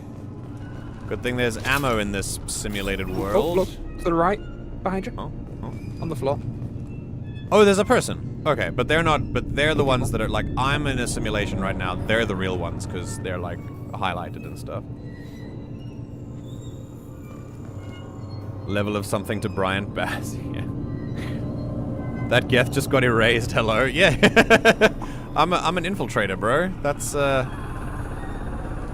where we're going. Okay, we're heading to the core. Square root of 906.01 is 30.1. Square root of 912.04 is 30.2. Time on this project is running out. There are no options left. How to get the Geth's attention?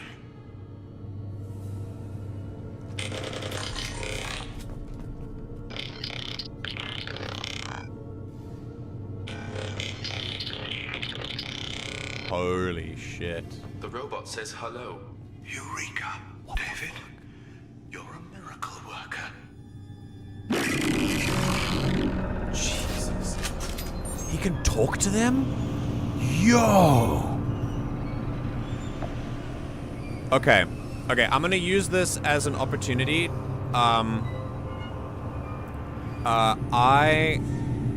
I think, because we've been, okay, hold on.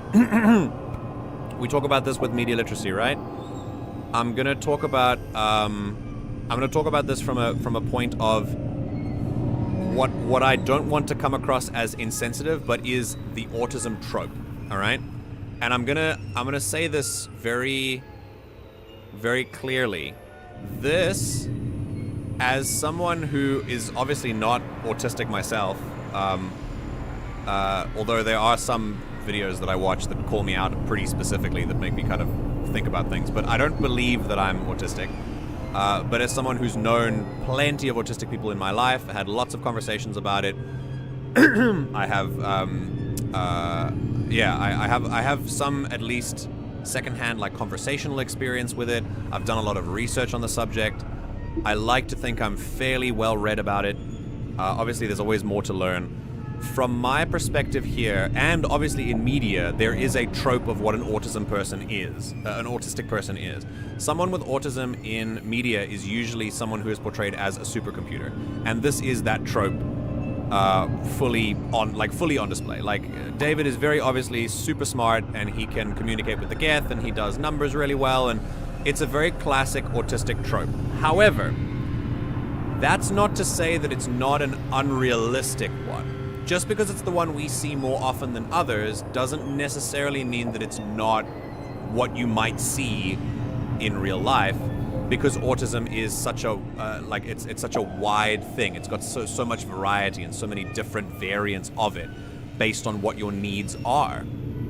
And so I would say that this is certainly possible. I would defer to anyone who is autistic in the chat. If we do have any autistic people here, I would love for you to weigh in and talk about how this representation makes you feel. But I know that based on what... I think most of us are probably autistic in some way. I have a feeling that is, but I don't want to take away from... like, I'm not diagnosed myself. It is a wide spectrum. I know. So people can have it in very minor degrees. Yeah. But I think I wouldn't want to take away from anyone who is like actually diagnosed or who has more experience than I do in the subject, but I would love to know from anyone who is autistic in the chat if they'd like to weigh in on how this representation makes them feel. But for me, this, and based on my experience with it, I think what might frustrate an autistic person by seeing this is that it seems to be the one that we see more often than most. The trope of autism that we see is the one that is a supercomputer, like a super brain, and it might be frustrating because there's so many more types of autism out there that could be explored in media that aren't, because it's such a misunderstood, for lack of a better word, disorder. God, like that one Predator film where there was a kid who was like so supercomputer autistic the aliens wanted him. Exactly. Like, oh, he's so smart, the aliens want him because he's so smart because he's so autistic. Like, what? Yeah, we understand so much more about it now than we used to before, but I think it's obviously movie as well. Oh really? Oh wow! In the new Predator movie? Damn. I think it might be it would be frustrating. I can empathize that it would be quite frustrating for an autistic person to constantly see the same trope being used again and again when there are so many others you could use. But the bottom line is that I still don't think this is bad representation. I just think it's too common. That would be my takeaway from this. That he's very clearly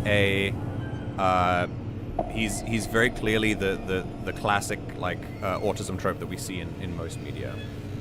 But yeah, as we've said, this is an old game. This is an old DLC. So we have grown in our understanding about autism over the last decade at the very least, for sure. The trope is still there for sure, but I think he's able to talk with them because that's the tech they were experimenting with. Yes, and he's just gifted enough to understand the tech more naturally than other people, for sure. The trope is that's because of his autism. there are different forms of autism, right? So a friend of mine as a kid has a brother who is quite far on one end of the autistic spectrum. And he had a knack for maps and places. And he gave us a big scare when he literally, based off of his experience through Google Maps, walked to another town because he wanted to visit a specific street that he was hyper-fixated on, and he was about 7. Yeah, like, that's wild. That's so interesting.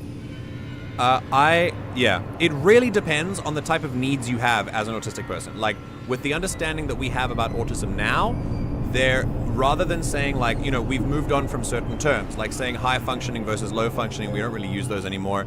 Usually now I think there's a chart, like a circle, and then on each part of the circle is like your specific needs as an autistic person, and then how far you are along those areas of the needs spectrum, basically. I think that's how it's depicted now. That's the most modern version of it, as far as I know.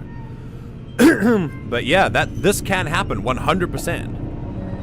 It's kind of tiring seeing constantly the autistic supercomputer, but I'm not too fussed personally. It would be nice to see something a little different now and again, yeah. Yeah, this is a 2010 game. Yeah, absolutely. But we can still analyze it as media, of course. It doesn't mean this is bad. I'm just using this as an opportunity to talk about it, especially because we are analyzing the media. So, of course, this would be part of that. I still think this is some of the best writing in the whole game. In terms of the narrative, it's amazing. I'm not diagnosed, but I'm definitely somewhere on the spectrum, more towards ADHD brain than anything else.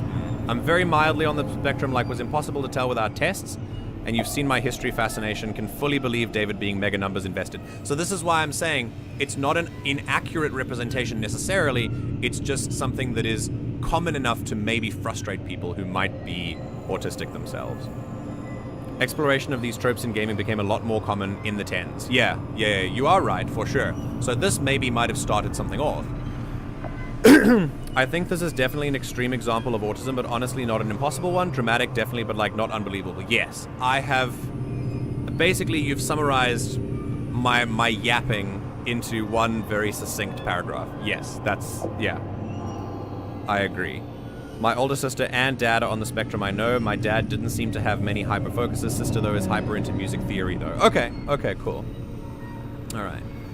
Yeah, I think I personally am of the opinion that we do not understand nearly as much about what we call mental disorders as we should be. And that's mostly because we compare them to what we perceive as normal, which is unfortunately a normally functioning person in today's economy and society, like informed by that economy. So anyone who doesn't fit into that economic bracket, because that's so ingrained into our society, and that's a lot of people, I think we like to brand them with some kind of mental disorder. So then there needs to be a whole overhaul of that, in my opinion. But yeah. Just kind of bored of the representation since we've seen more and more of it. But yeah, older game, I'm aware. Yeah. Okay, right. So let's keep moving, and let's keep learning about how David worked this out. David, I want you to order the Geth to take a step forward. That's incredible. David is a mathematical savant. His autistic mind can interpret the Geth language at its most basic form and mimic their phonetics. With his photographic memory, cross-referencing the meaning as a snap. He's literally a human computer. And you think he can interface with the Geth's neural network? I do. Is that even safe, Doctor? I see no harm in finding out. It's not David, shithead. There is so much wrong with this. And I want you all to understand that we are watching this. The main reason that we can understand how wrong this is because we are watching it from David's perspective. That he was aware of this the whole time. And that is the disgusting lack of connection that Archer has, the older brother has, to David in this instance. That he sees him as a tool. I hate the way that he talks about David's autism in this case. I hate it. Because he speaks of it as though it is a tool to be used in his own experiments at any cost, and he doesn't actually view David as a full human being. He views him as something to be used. And David is fully cognizant of this. Because of course he is. He's a human being. Which is just it's the most frustrating thing to see this really all too common approach to people with maybe slightly more difficult to comprehend disorders like autism, where if it's hard for you to understand, you just kind of dismiss them as a person. But no, they're still full human beings. And we're only just getting over that, like in today's world. Also, the way this is visually represented is stunning as well. I love the coloring. Square root of 906.01 is 30.1. Square root of 912.04 is 30.2. He's just stunning, Can you I think. repeat my notes from Thursday's experiment? Square root of 918.09 is 30.3. David, please pay attention. Loud. It's getting loud in here. I'm sorry, you didn't deserve that. Would you mind repeating my notes from Thursday's experiment? Log 137.3. The experiment yielded no discernible patterns of geth obedience. End dictation now, David. Hell, the Illusive man will have my head for this. Thank you. And how are you feeling today? Square root of 924.16 is 30.4. Earplugs would be good. So the running of square roots, from my experience of autism, is a process called stimulating, or stimming, where you'll just like run over some verbal patterns or start fidgeting or twitching or something in an effort to like make sense of an environment that is maybe a little bit overwhelming at the moment. If I'm wrong at all, if anyone has more information on this, please let me know, but I'm just, we try and educate, and this is what I've read about it. The study and understanding of mental illness has only expanded in the past 20 to 30 years, or less honestly. We have a long way to go. Of course, absolutely. Just north of Glasgow, there's a ruined castle where they used to hold the mentally ill, including, and I'm not fucking joking, single mothers. Yeah, absolutely. Absolutely. No, there's been some woeful miscalculations with this kind of stuff. I do love just how much they call out how wrong this is. It is very clear that this is fucked up. It's very clear that the game is intending to communicate this to us, 100%. Yeah, and I like this. I do like this a lot. I'm just waiting for you to see the incoming Paragon interrupt. Oh, you know I'm gonna do it. Yes, the illness of being a single mother. I think he's also done something to him by this point that's just damaging him further. Yeah, I think he's forcing him beyond what he's able or willing to do, and he's just, it's just uncomfortable. Okay, these guys are gonna attack us. Like, we have to... I'm gonna wait for them to attack first. Oh. No, they're not gonna attack. Oh, yeah, they are. Okay. Sorry. No, it's just where they go. They go straight up. Yeah, they go straight up to the core, probably. Okay. So far, so good. Ah, it's a get up too. Yeah, I gotta destroy that. Okay. Oh, we can still access wall safes. It's cool that they're like blended into the environment, though.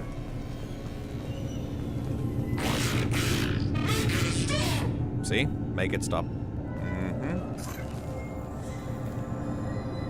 Oh, that's a VI connection. Yeah. The more I go... Oh, Jesus, sorry, misclick. The more I go through this, the more I can't believe it. I can't believe the kind of torment he put this poor man through. Once again, the purpose of this media is meant, amongst many other things, to maybe understand autism a little bit better for the time. The purpose of this media is to make us hate Cerberus, and it is doing a damn good job of it. So this is all on Cerberus.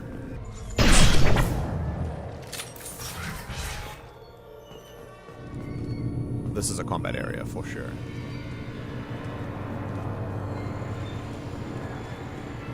Okay.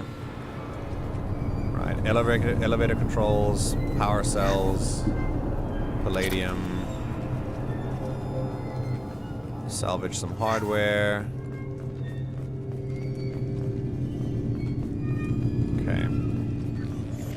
posture check, by the way. Also hydration check.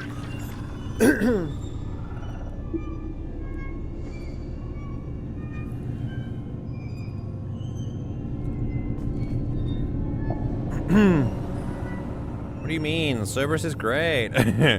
One day you'll be playing VR in your room, talking to us, and just waving the guns around, finger on trigger. I have trigger discipline. Lots of it in Arma 3. I always did. I never misfired. Elevator exceeds maximum weight capacity.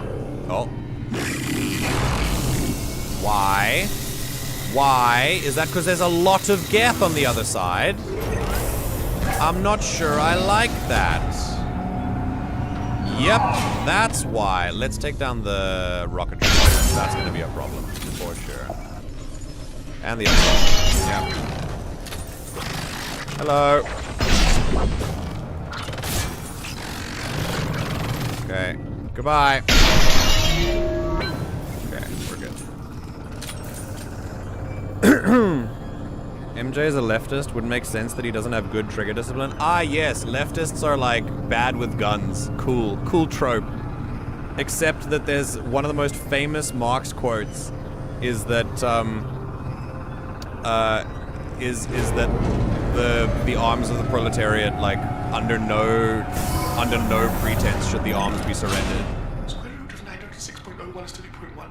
Square root of 912.04 is 30.2. His voice sounds... He sounds like he hasn't eaten. He sounds like he's been starved. Open a connection to the Geth network. Oh my god. Oh my god. He has noise triggers, you monster! He's overstimulated by noise. It was foreshadowed to us. And the Geth are a hive mind. You connect him to the Geth network, he will be hearing noise every minute of his life. He said earplugs would be good. And you gave him a connection to a network where data is processed every second.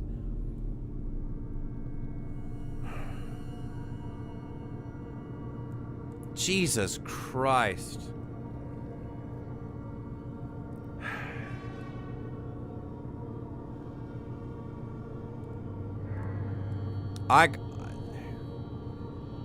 This is insane. David, no! Tell the Geths to stop. He can't, it's too loud, you motherfucker! Node acquired. Normandy SR2 is within range. Alright guys, Establish upload link. let's make the pain go away, shall we? I know it hurts, David, I know it hurts. Shit. Let's just let's hit him with that, yeah. Okay. Alright, so far so good. Let's get the, there we go. Let's get that out. Pull the plug! Tell Vulcan Station to come all power! It's too late. We've lost control. And that's it. That's him, hooked up to the computer. Come on, dude. Ah,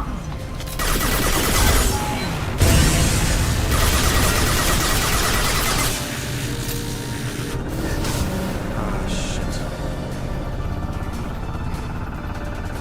David! You have to stop this! David doesn't want to be here.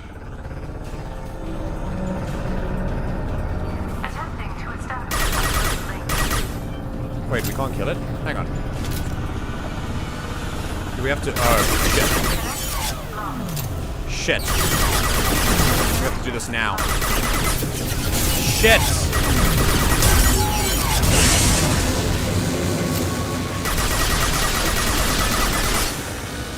Come on, any enemies, or is it just the probes? I think it's just the drones that hit us. Calm down! Make all this go away if you'll let me! Quiet, please make it stop. Yeah. To establish upload link.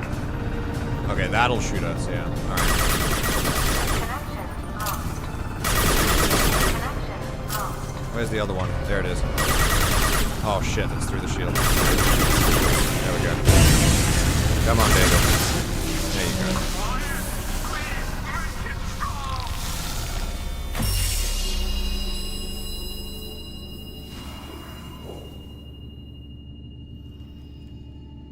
He's still there.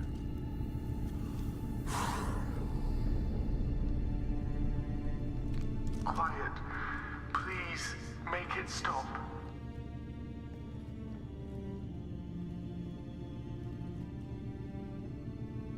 Wait! Commander! I'm begging you. Don't do anything rash.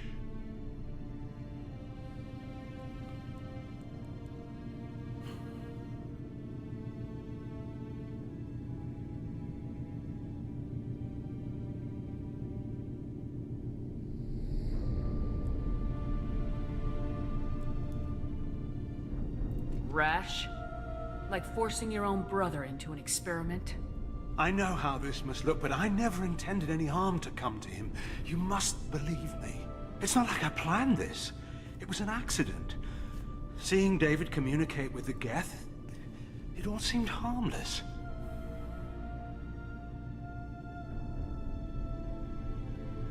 And before you knew it, you were running your own private hell. I had no choice. The demands were incredible. The Illusive man doesn't broker failure. Any war we fight with the Geth will be bloody. I was asked to find a way to avoid that. What if it was you? What if you were the one who could connect to the Geth? Would you do it to avoid the Illusive man's wrath? I don't fucking think so. It's any cost but yours. Any cost but your own that you're willing to pay.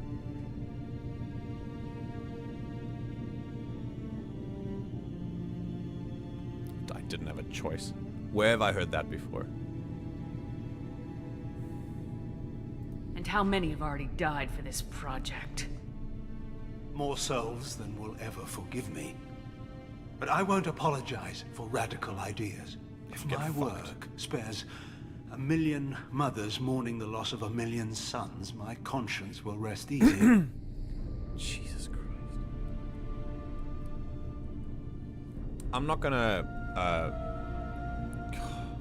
keep looking at, oh my god. I'm not gonna belabor this point, but if you are someone who believes that the ends justify the means, from now on, I'm just gonna refer you to this character arc, and then you get to tell me that again. I'm not trying to sound hostile in that. This is obviously an emotionally charged moment. But if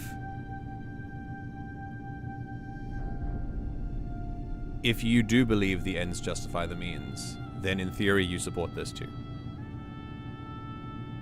Because if theoretically it comes out with something good, then it outweighs the cost to do it. But it's a really different thing to think about it theoretically, isn't it? Than to think about it practically and what it actually does. The ends do not justify the means. Ever. Ever.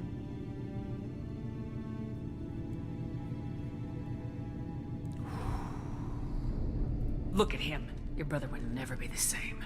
The damage may not be permanent. Jesus. He might recover some semblance of his mind. How can you even look at him and say that?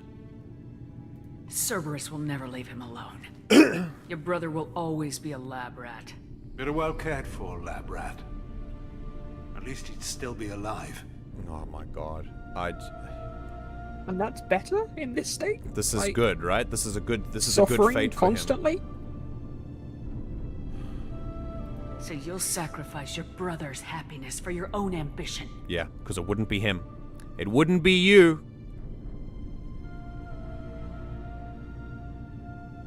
Square root of 906.01 equals 30.1.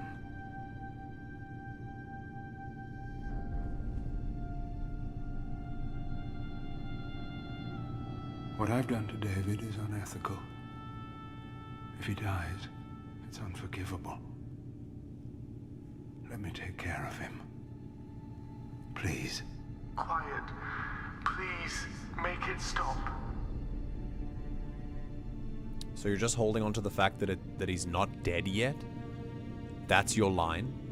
You're willing to do anything to him up until this point, just so long as he's still technically alive? And that's what makes it not unforgivable.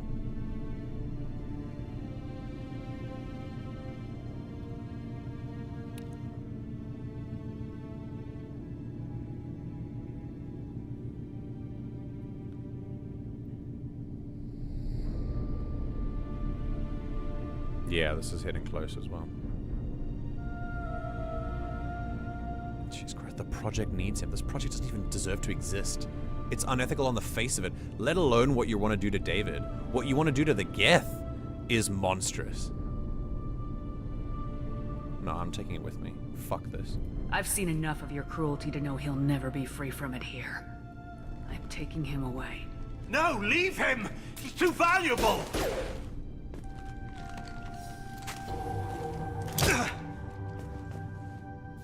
You even think about coming after your brother and this bullet will be waiting for you. Then we'll see who's valuable. Where will you take him? Grissom Academy. They can help special cases like David. Yeah, good Minus call. the torture. Joker, contact the Academy and let them know we've got someone who needs their help. Aye, aye, Commander. The Illusive man can fire me if he doesn't like it. Square root of 912.04 is 30.2. It all seemed harmless. Square root of 912.04 is 30.2. It all seemed harmless. Square root of 912.04 is 30.2. It all seemed harmless.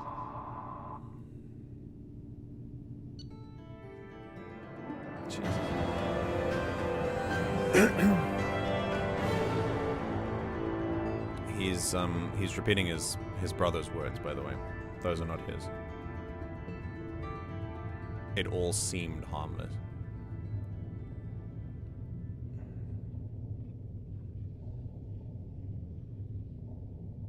David in the background looking at you to make the suffering at the hands of his own brother end. I can't help but applaud the writers here. They have succeeded so well in eliciting emotions in the audience. Absolutely. This was... Yeah, and the Paragon option is to pistol whip him, for sure. Yeah.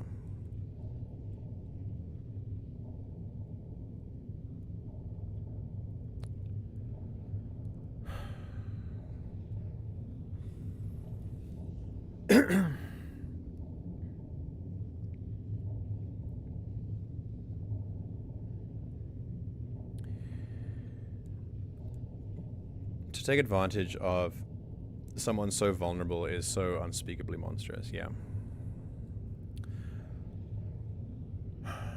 I don't believe that anyone is inherently evil. It makes things like this very difficult to fathom, but because I think it's very easy to say, why would he do something like this to his own brother? If the answer is he's a bad dude, I don't think that that's the case at all. I think he was driven mad with ambition. I think he was the older Archer brother. I mean, not David. I think he was in. And again, none of this is a justification. Of course not. Nothing could ever be a justification for this. There is no justification for this behavior. What we're doing is explaining. It all comes from somewhere, right? We don't know the older brother's life. We don't know what might have brought him to make this decision, but these sorts of huge decisions don't come out of nowhere. These are... this is trackable behavior. Someone does not just do this as their first unethical act. He was probably doing unethical acts way before this. Maybe even worse than this. I don't know how you can get worse than this, but it's not it's not a competition. I'm just saying... It's just an expression. It's easy to say that this was a result of a bad man, inherently bad, just inherently evil, doing an inherently evil thing. What's more challenging is trying to understand what created this man and trying to fix that so that something like this doesn't happen again. It's very easy to take this guy, say he's evil, and therefore if I kill him, which I'm sure lots of people wanted to do in that moment that we just had with him, would fix the problem. It would take away the evil, right? But it doesn't. Otherwise vigilantism would work, you know what I mean? We need to find, if we are looking to stop horrific shit like this from really happening, because horrific shit happens all over the world, every single day. And it's important to realize that it's not because of the people themselves that are inherently evil. And this is learned behavior. This is taught behavior, and we have to target the behavior. We have to target what created this, and still hold accountable the person who made the choice to do it. It's a very difficult balance to strike, but it's very important. Otherwise, our analysis stops at the moment that we kill the older Archer brother and say, there you go, our job is done. But it's not done, because what if he's not the only one who's willing to do this kind of thing, you know? You're gonna kill all of those people?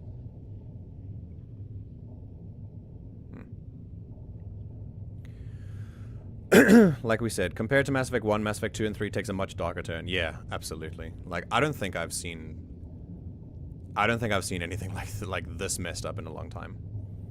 For someone in a position of trust and care, he feared the Illusive Man more than he valued the well-being of his autistic brother. He was willing to torture his younger brother out of fear of failure. The stakes were high for him. It was either him or his brother, and he chose himself. Yes, absolutely. Self-preservation to a disgusting degree. And what I think would be very productive here, and this is what I keep coming back to, remember the key point of this DLC, this whole plot, is Cerberus. This is Cerberus. This is the environment that Cerberus creates. It puts people under this level of strain that they are willing to do what the older Archer brother did to David. This is on Cerberus. Yes, of course it's on the older Archer brother as well. He should be held accountable, but if we are looking to fix the problem on a more structural level, we look to Cerberus as the one who has created this environment where people are pushed to this extreme. Because this kind of shit just doesn't come out of nowhere. Archer deserves to have 7 shades of crap beaten out of him. Yeah, I empathize with that for sure. Okay. The rogue VI was successfully shut down, but the test subject was taken to a non-Cerberus facility for care. While this is a considerable setback for Cerberus, Dr. Archer's research will be instrumental in devising a safer approach to controlling the Geth. Again, unethical on the face of it. Even controlling the Geth is just stupid, but at least we got David out of there. And their research has been set back. Shit. Jeez, what a way to end the stream, huh? I want to know if anyone else has anything to say about this. Commander, you received a new message at your private terminal. Okay, hi. I feel like if anyone would say anything interesting about this, it'd be Kelly, but I don't think the DLC went that far. Let's see. How may I help you, Commander? Is there anything you have unread? Anything else, Commander? Okay, that's it. I always have time for you, Commander. Yeah. I better go. Okay. Maybe we'll talk later. All right, let's read. I think this time I'm gonna do a run around the ship just so that we can kind of keep processing in the background what's happening. And then we can come back and end it. Ray, that's a very good analysis, by the way. I think that's a really good takeaway from what happened here. That it definitely was that he chose himself over his brother. And as soon as you cross that line, as soon as you start to make those justifications, then you'll do anything to your brother as long as you're surviving, because that's the bottom line. The bottom line is I need to survive. And whatever I'll do to anyone else doesn't matter. And you'll start doing more and more and more so that you can keep riding that line. Eventually, the older brother's point of no return was, as long as he's alive, my conscience is clean. And that was the lie he told himself. Yeah, Geth are a sentient hive mind. Yeah, for sure. Geth are sentient too, right? Or like a half step away from it. No, they're sentient, yeah. They acquired sentience. So, and able, like, it's slavery. It's slavery. So they're already looking to embark on a slavery project, but, and now it's even worse. Jesus. Yeah, that's one of the most fucked up things I've seen in a long time. In a video game. Dr. Archer's brother. This is gonna be fun. Shepard, I understand you've taken Dr. Archer's brother to Grissom Academy. I'm familiar with their work. It should be a good home for him. I don't condone Dr. Archer's actions, but they did provide a breakthrough we've been sorely lacking thus far.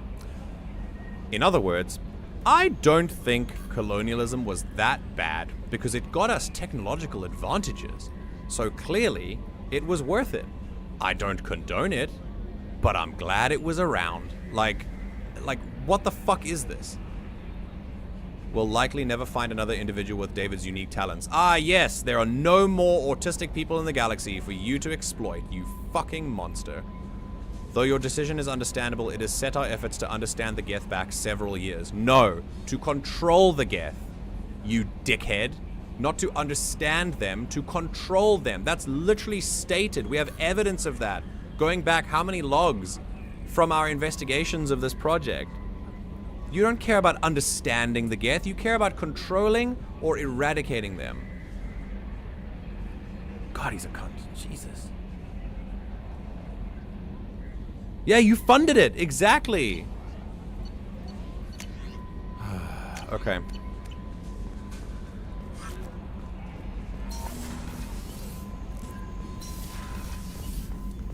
Yeah, please don't forget when you see... I think that there is a lesson in this, in real life as well. When you see something really messed up that happens in the world, follow it. Follow the trail. Follow the trail. Find the structure that created it. Find the system that was responsible for it. A lot of the time, most of the worst stuff that happens in our lives these days is caused by companies. And I'm not just saying that. Go look it up. Follow the paper trail. And world governments, of course. Okay. I can lose a single bonus power. I don't have any other bonus powers, so that's fine. Let's get a heavy skin weave. Do we have any more? Heavy bone weave, okay. 10% health. Okay. Does anyone else want to talk right now? Shepard, how can I help? Have you got a minute to talk?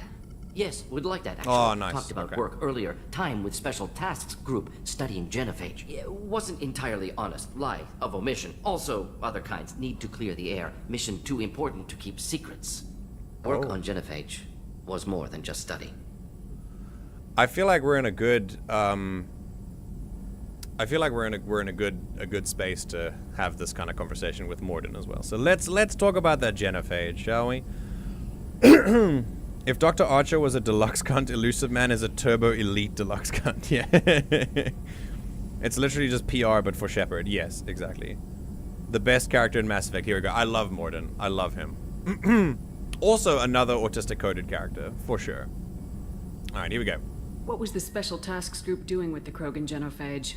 Study at first, as I said, but uncovered surprising data. Krogan population was increasing at faster rate than expected. Krogan were adapting to Genophage, overcoming disease. Wow. Because they would, right? Evolution. They would adapt to the environment if they were going to survive.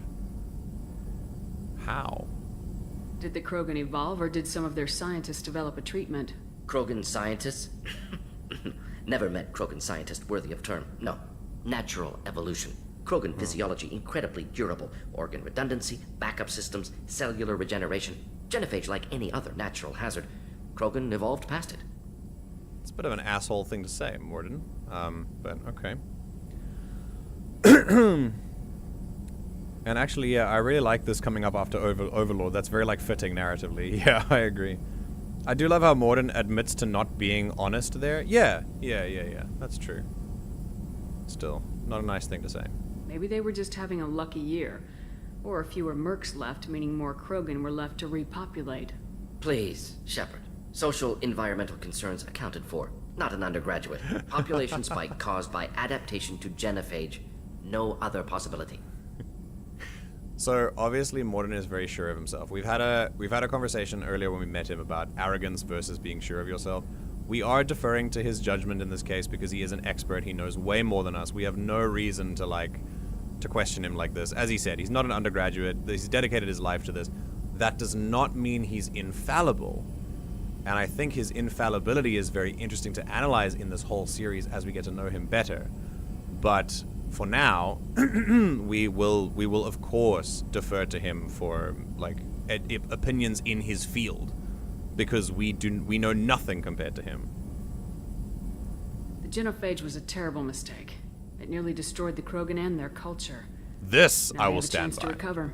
Naive viewpoint. Krogan too dangerous to allow unchecked birth rate. Look at Krogan rebellions. You're doing, Personally my dude. led a science team. Geneticists, chemists, sociologists, mathematicians created new version of Genophage, released it on Tuchanka, other Krogan-centric areas, restabilized Krogan population. Oh my god. He did it again. Holy shit.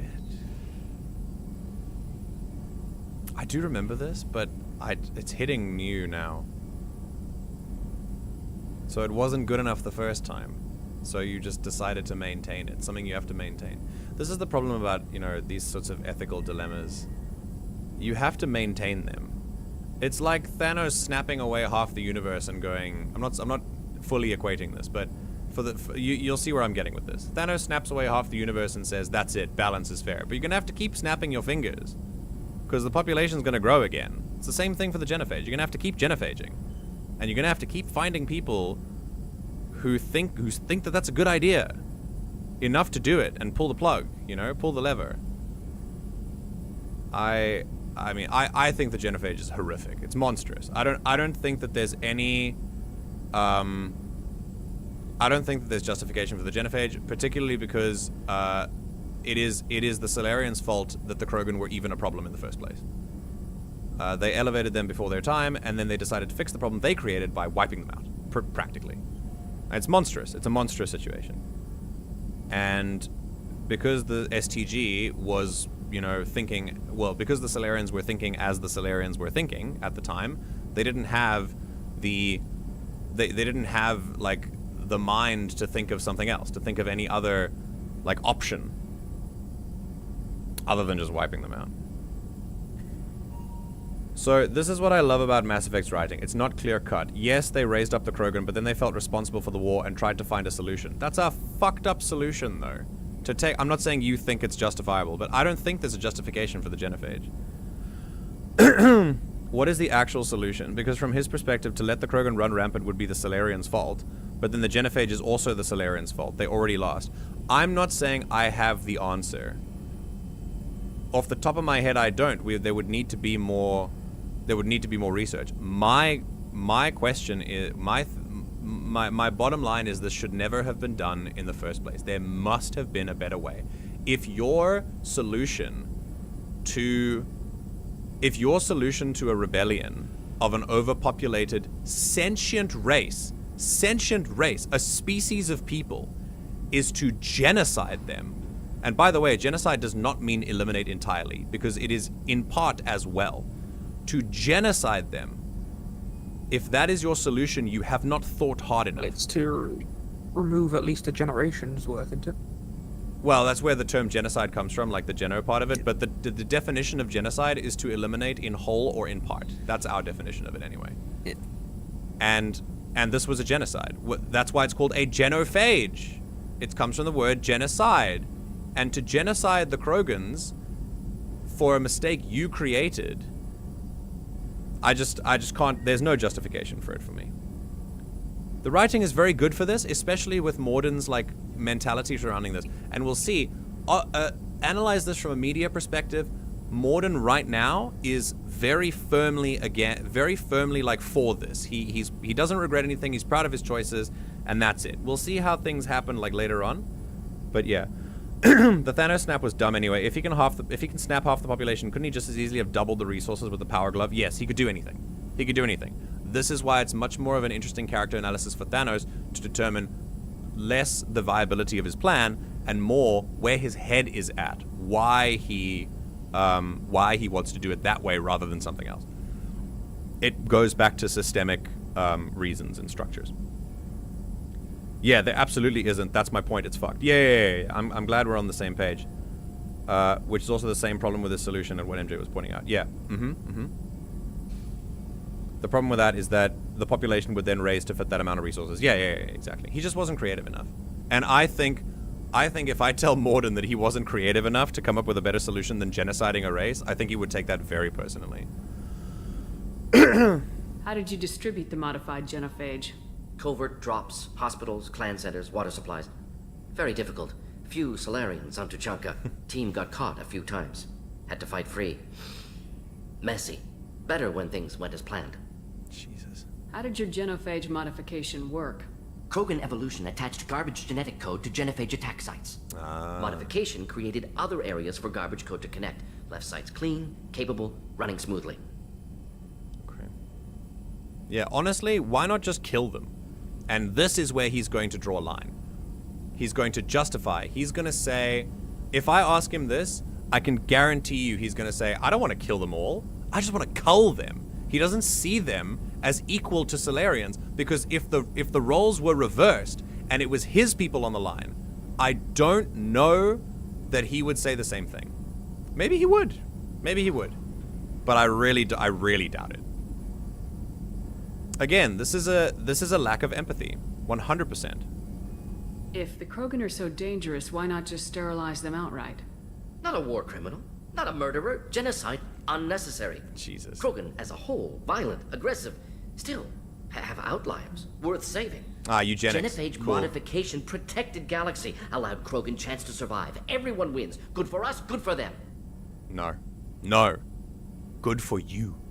To cover your ass for what you did. Because you wanted to escape liability for what you did. This is some hard copium that Mordin is on right now. Hard copium. And by the way, that's not what genocide means, Dr. Mordin Solis. And you should know that. Genocide also means, in part, you genocided a species, and the only justification for genocide of another group of people, in real life as well, is that you see them as less than human. Or less than you, less human than you, less Solarian than Mordin. That is the only justification that could go on in Mordin's mind. At the core of it, he will deny that till the cows come home. But at the core of his belief system in this moment is, I'm better than them. That's it. That's the justification. It's that he thinks that the Krogan are not, are animals to be culled. And I'll tell you something, that was the same thought that probably let the Solarians come to the choice to uplift the Krogan in the first place. That they just needed a fighting force, they just needed cannon fodder. They did their job and then they sterilized them again. Easy. Easy. Painless. Morally black and white.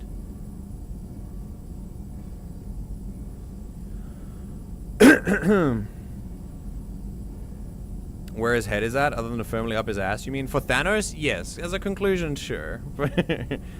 They're just digging deeper with the genophage, but importantly from Mordin's perspective, he didn't raise the Krogan technology. The mistake was already made, leaving him only on the path of trying to mitigate it. It's like what you said earlier, empathize, not sympathize.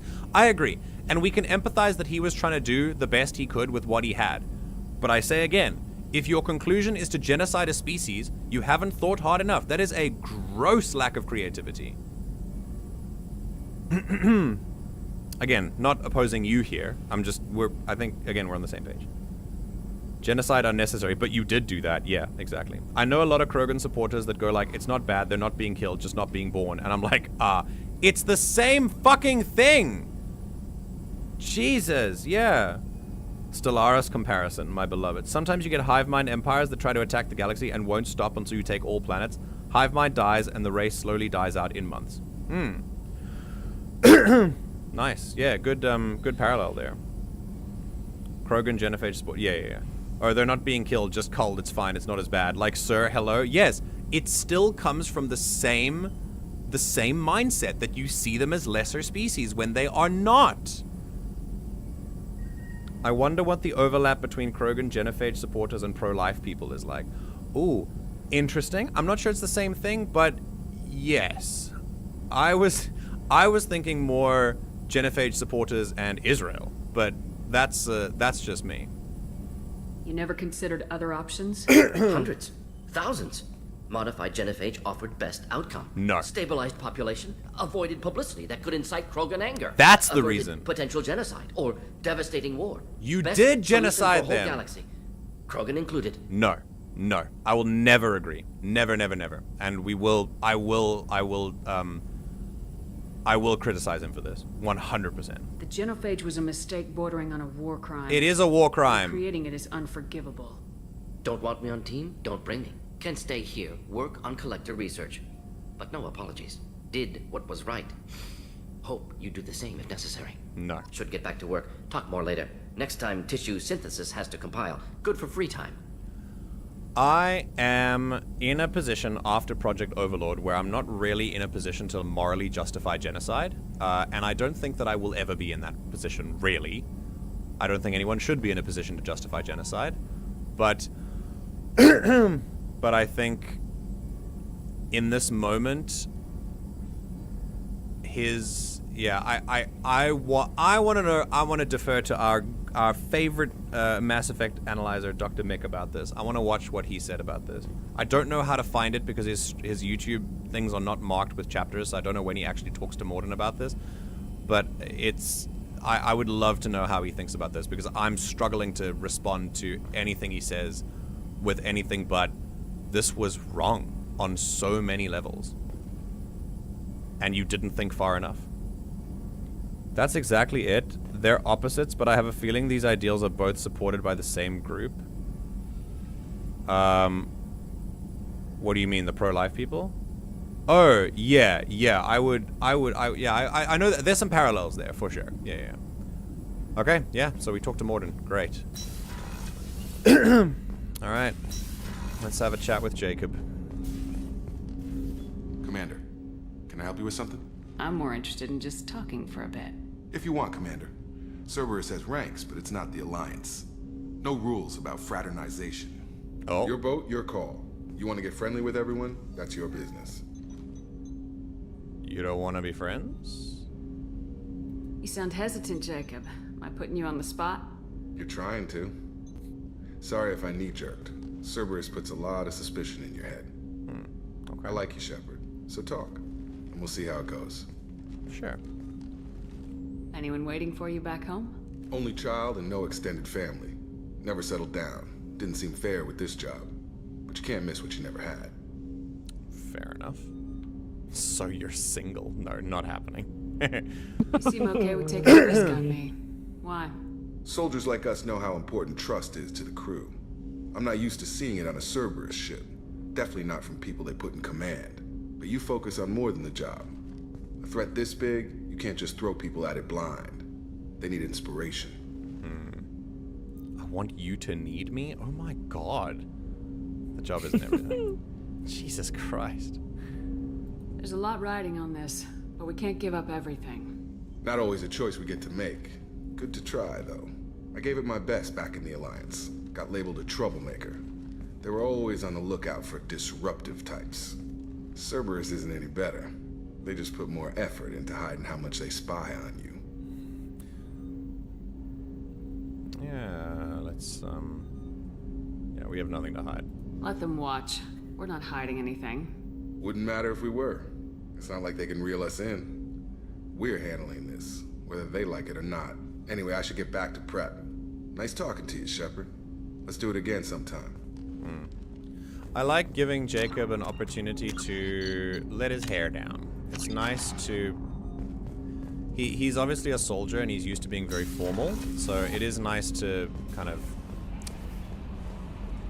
It is nice to get him to be more casual. We're sort of reminding him to be a human. You really think we'll have another shore leave?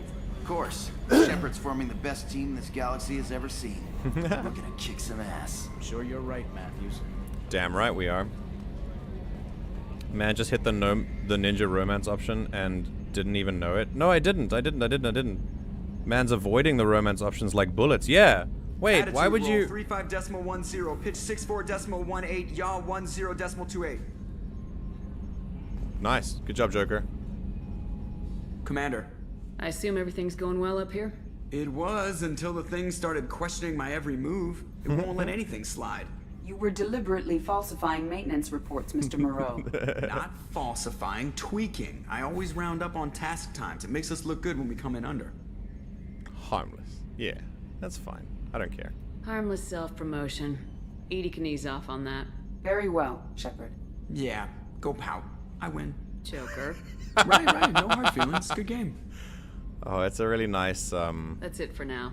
See you, Commander. It's a really nice kind of break from what we've been dealing with. Bro, Kanye's fucking cooked. I still like Jacob.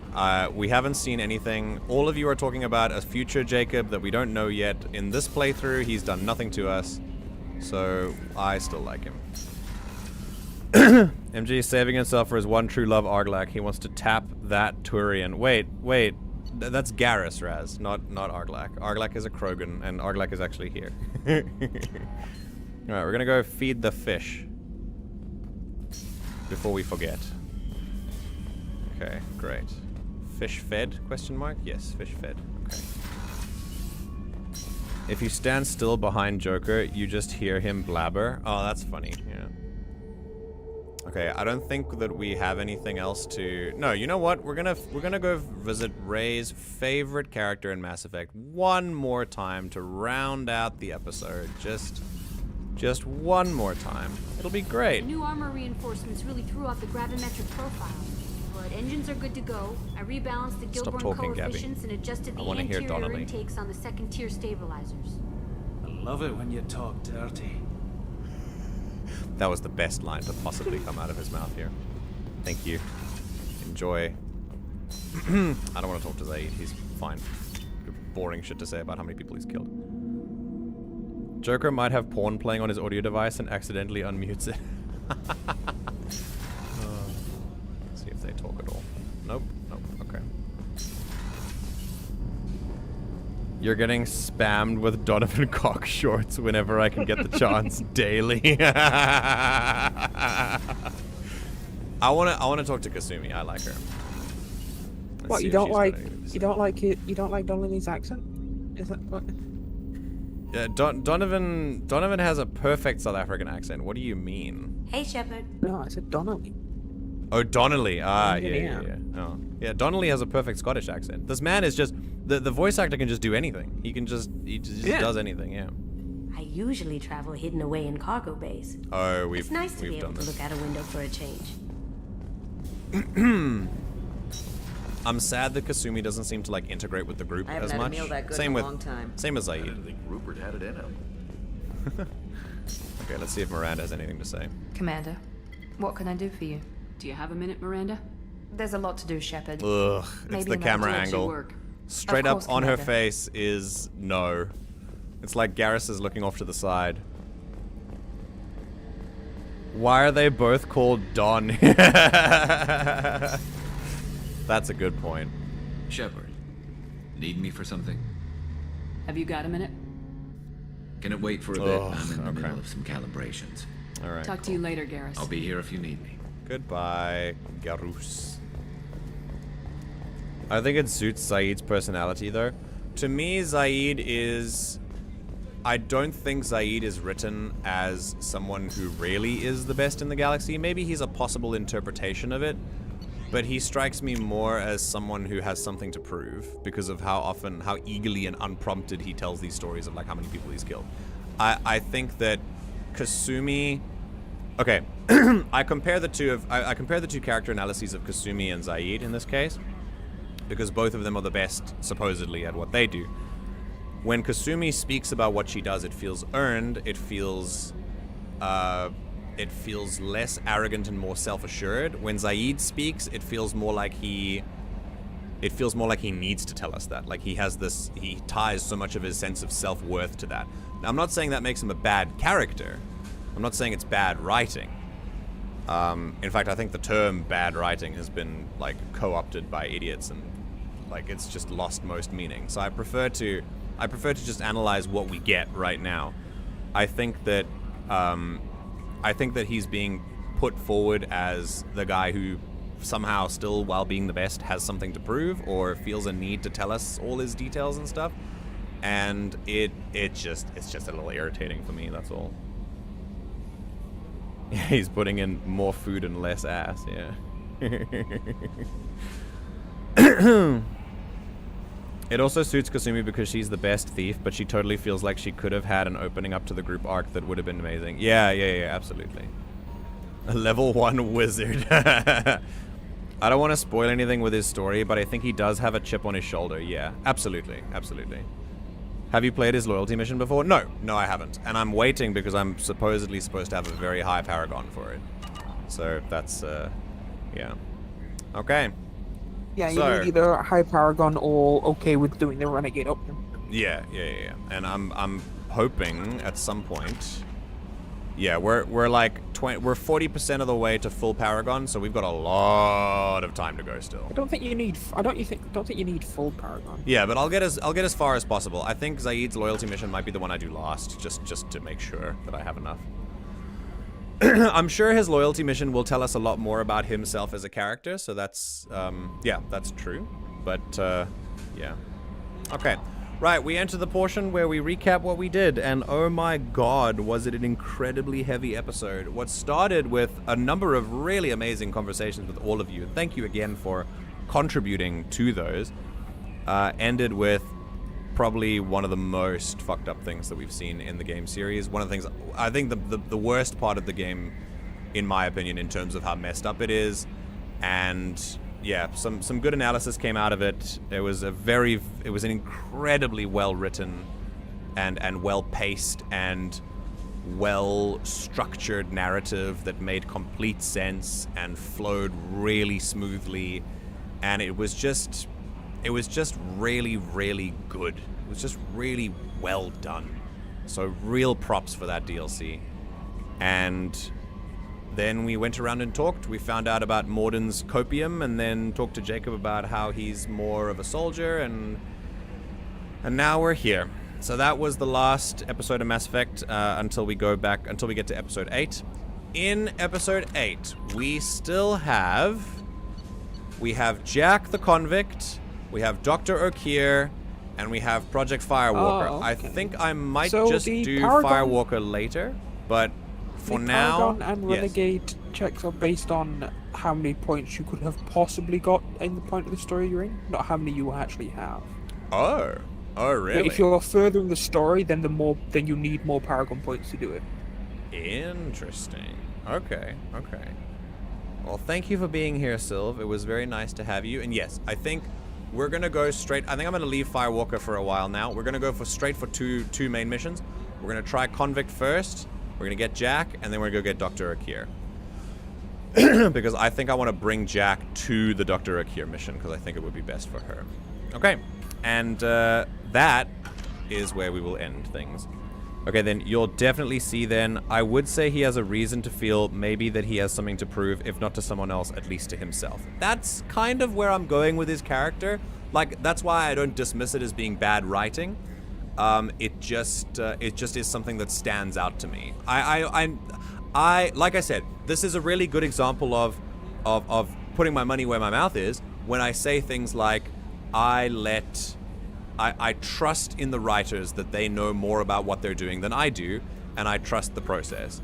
Because I wasn't in the writer's room when this happened, I don't have all the pieces, and I think it's really important that we do that. I think too many people go into projects nowadays that haven't even come out yet, hence Star Wars Acolyte, cough cough. But people go into projects that are not just incomplete, but also while the project is being made as well. Like, even if it's a trilogy, they'll like put expectations on the next 2 movies, or if it's a series, they'll put expectations on the rest of the episodes, and it's just stupid to me. Like, you don't know what the narrative is going to do. Critique it as a whole once it's done, once it's out, once it's ready. For now, all we can do is base our critique on what we see from him now. And what we see from him now is that it seems like he has something to prove, despite being rumored to be the best. And there's probably a reason for that. So yeah. I think we did save, right? Yeah, we did. Okay. That was excellent. Definitely an amazing stream to end out the week, and to kick off the break that we'll be taking from streams. I think that was a really good spot to end it on. What amazing discussions we've had with everyone. I hope that you guys are all okay with how that went. And if you'd like to contribute to further discussions later, jump in the Discord. In fact, in Tater's absence, I will post a link to it right now. And if you're not part of the Discord, if you're someone who's come in and you're just kind of watching in the background, you're enjoying the discussions, you want to join the community to have more, go for it. For the rest of you, it's been so nice to have you here. Ash, let me let me say goodbye to you first. Thank you for keeping me company and for stimulating me, as always. I appreciate your stimulation greatly. Smile. Goodbye, my dear. I will see you tomorrow, actually, for a very interesting part in which you are vital, so do keep that in mind. All right, goodbye. Yeah. Bye. All right. For everyone else, yeah, I'll be taking the week off after this, so we will not have streams for a long time. Thank the Lord, because I need to focus on other things. I would like to fix my bicycle. I would like to make plans with a friend that I haven't made plans with in a long time. I would like to get done with my Stream Deck stuff. I would like to write more Star Wars. I would like to do a lot of stuff. I'd like to play games again in my free time. That's not... If any of you in any place... If any of you would like to play a game with me and the stars align, I would love to play games with any of you guys. Like Zaeed, if you want to play Empire at War, I'm always down. I keep hovering over it going, I should play that again. But then time zones suck. So if you have a time period that you're able to play, maybe you just want to start a new save with Kenshi with me and we can play it together like side by side, or I can play, you can watch, you can play, I can watch, etc., etc. Yeah. Thank you for all your support with the break. I appreciate that. And yes, Ray, it was super cool that you could come here and be a part of all of it. I really, really appreciated your insights, and your analysis was like spot on as usual. I really appreciated that, sir. Yeah, everyone, let's end this off, shall we? It is 2:17 in the morning. I have a Star Wars campaign to look forward to tomorrow.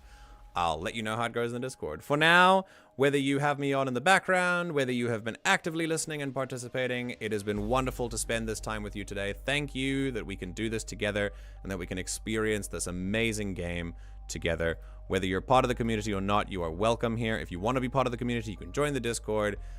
Make sure to interact with the stream in various ways, because that really helps us gain more people to come and say hi. And, hey, Taters, just in time.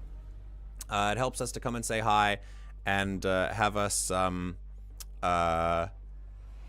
kind of have us grow a little bit, get some nice people. I know the newer people who've been here have been really nice as well.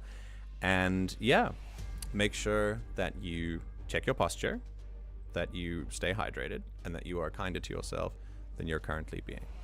And I will see you probably during the week at some point, but if not, then during the week after next, when we stream again and do it all over again.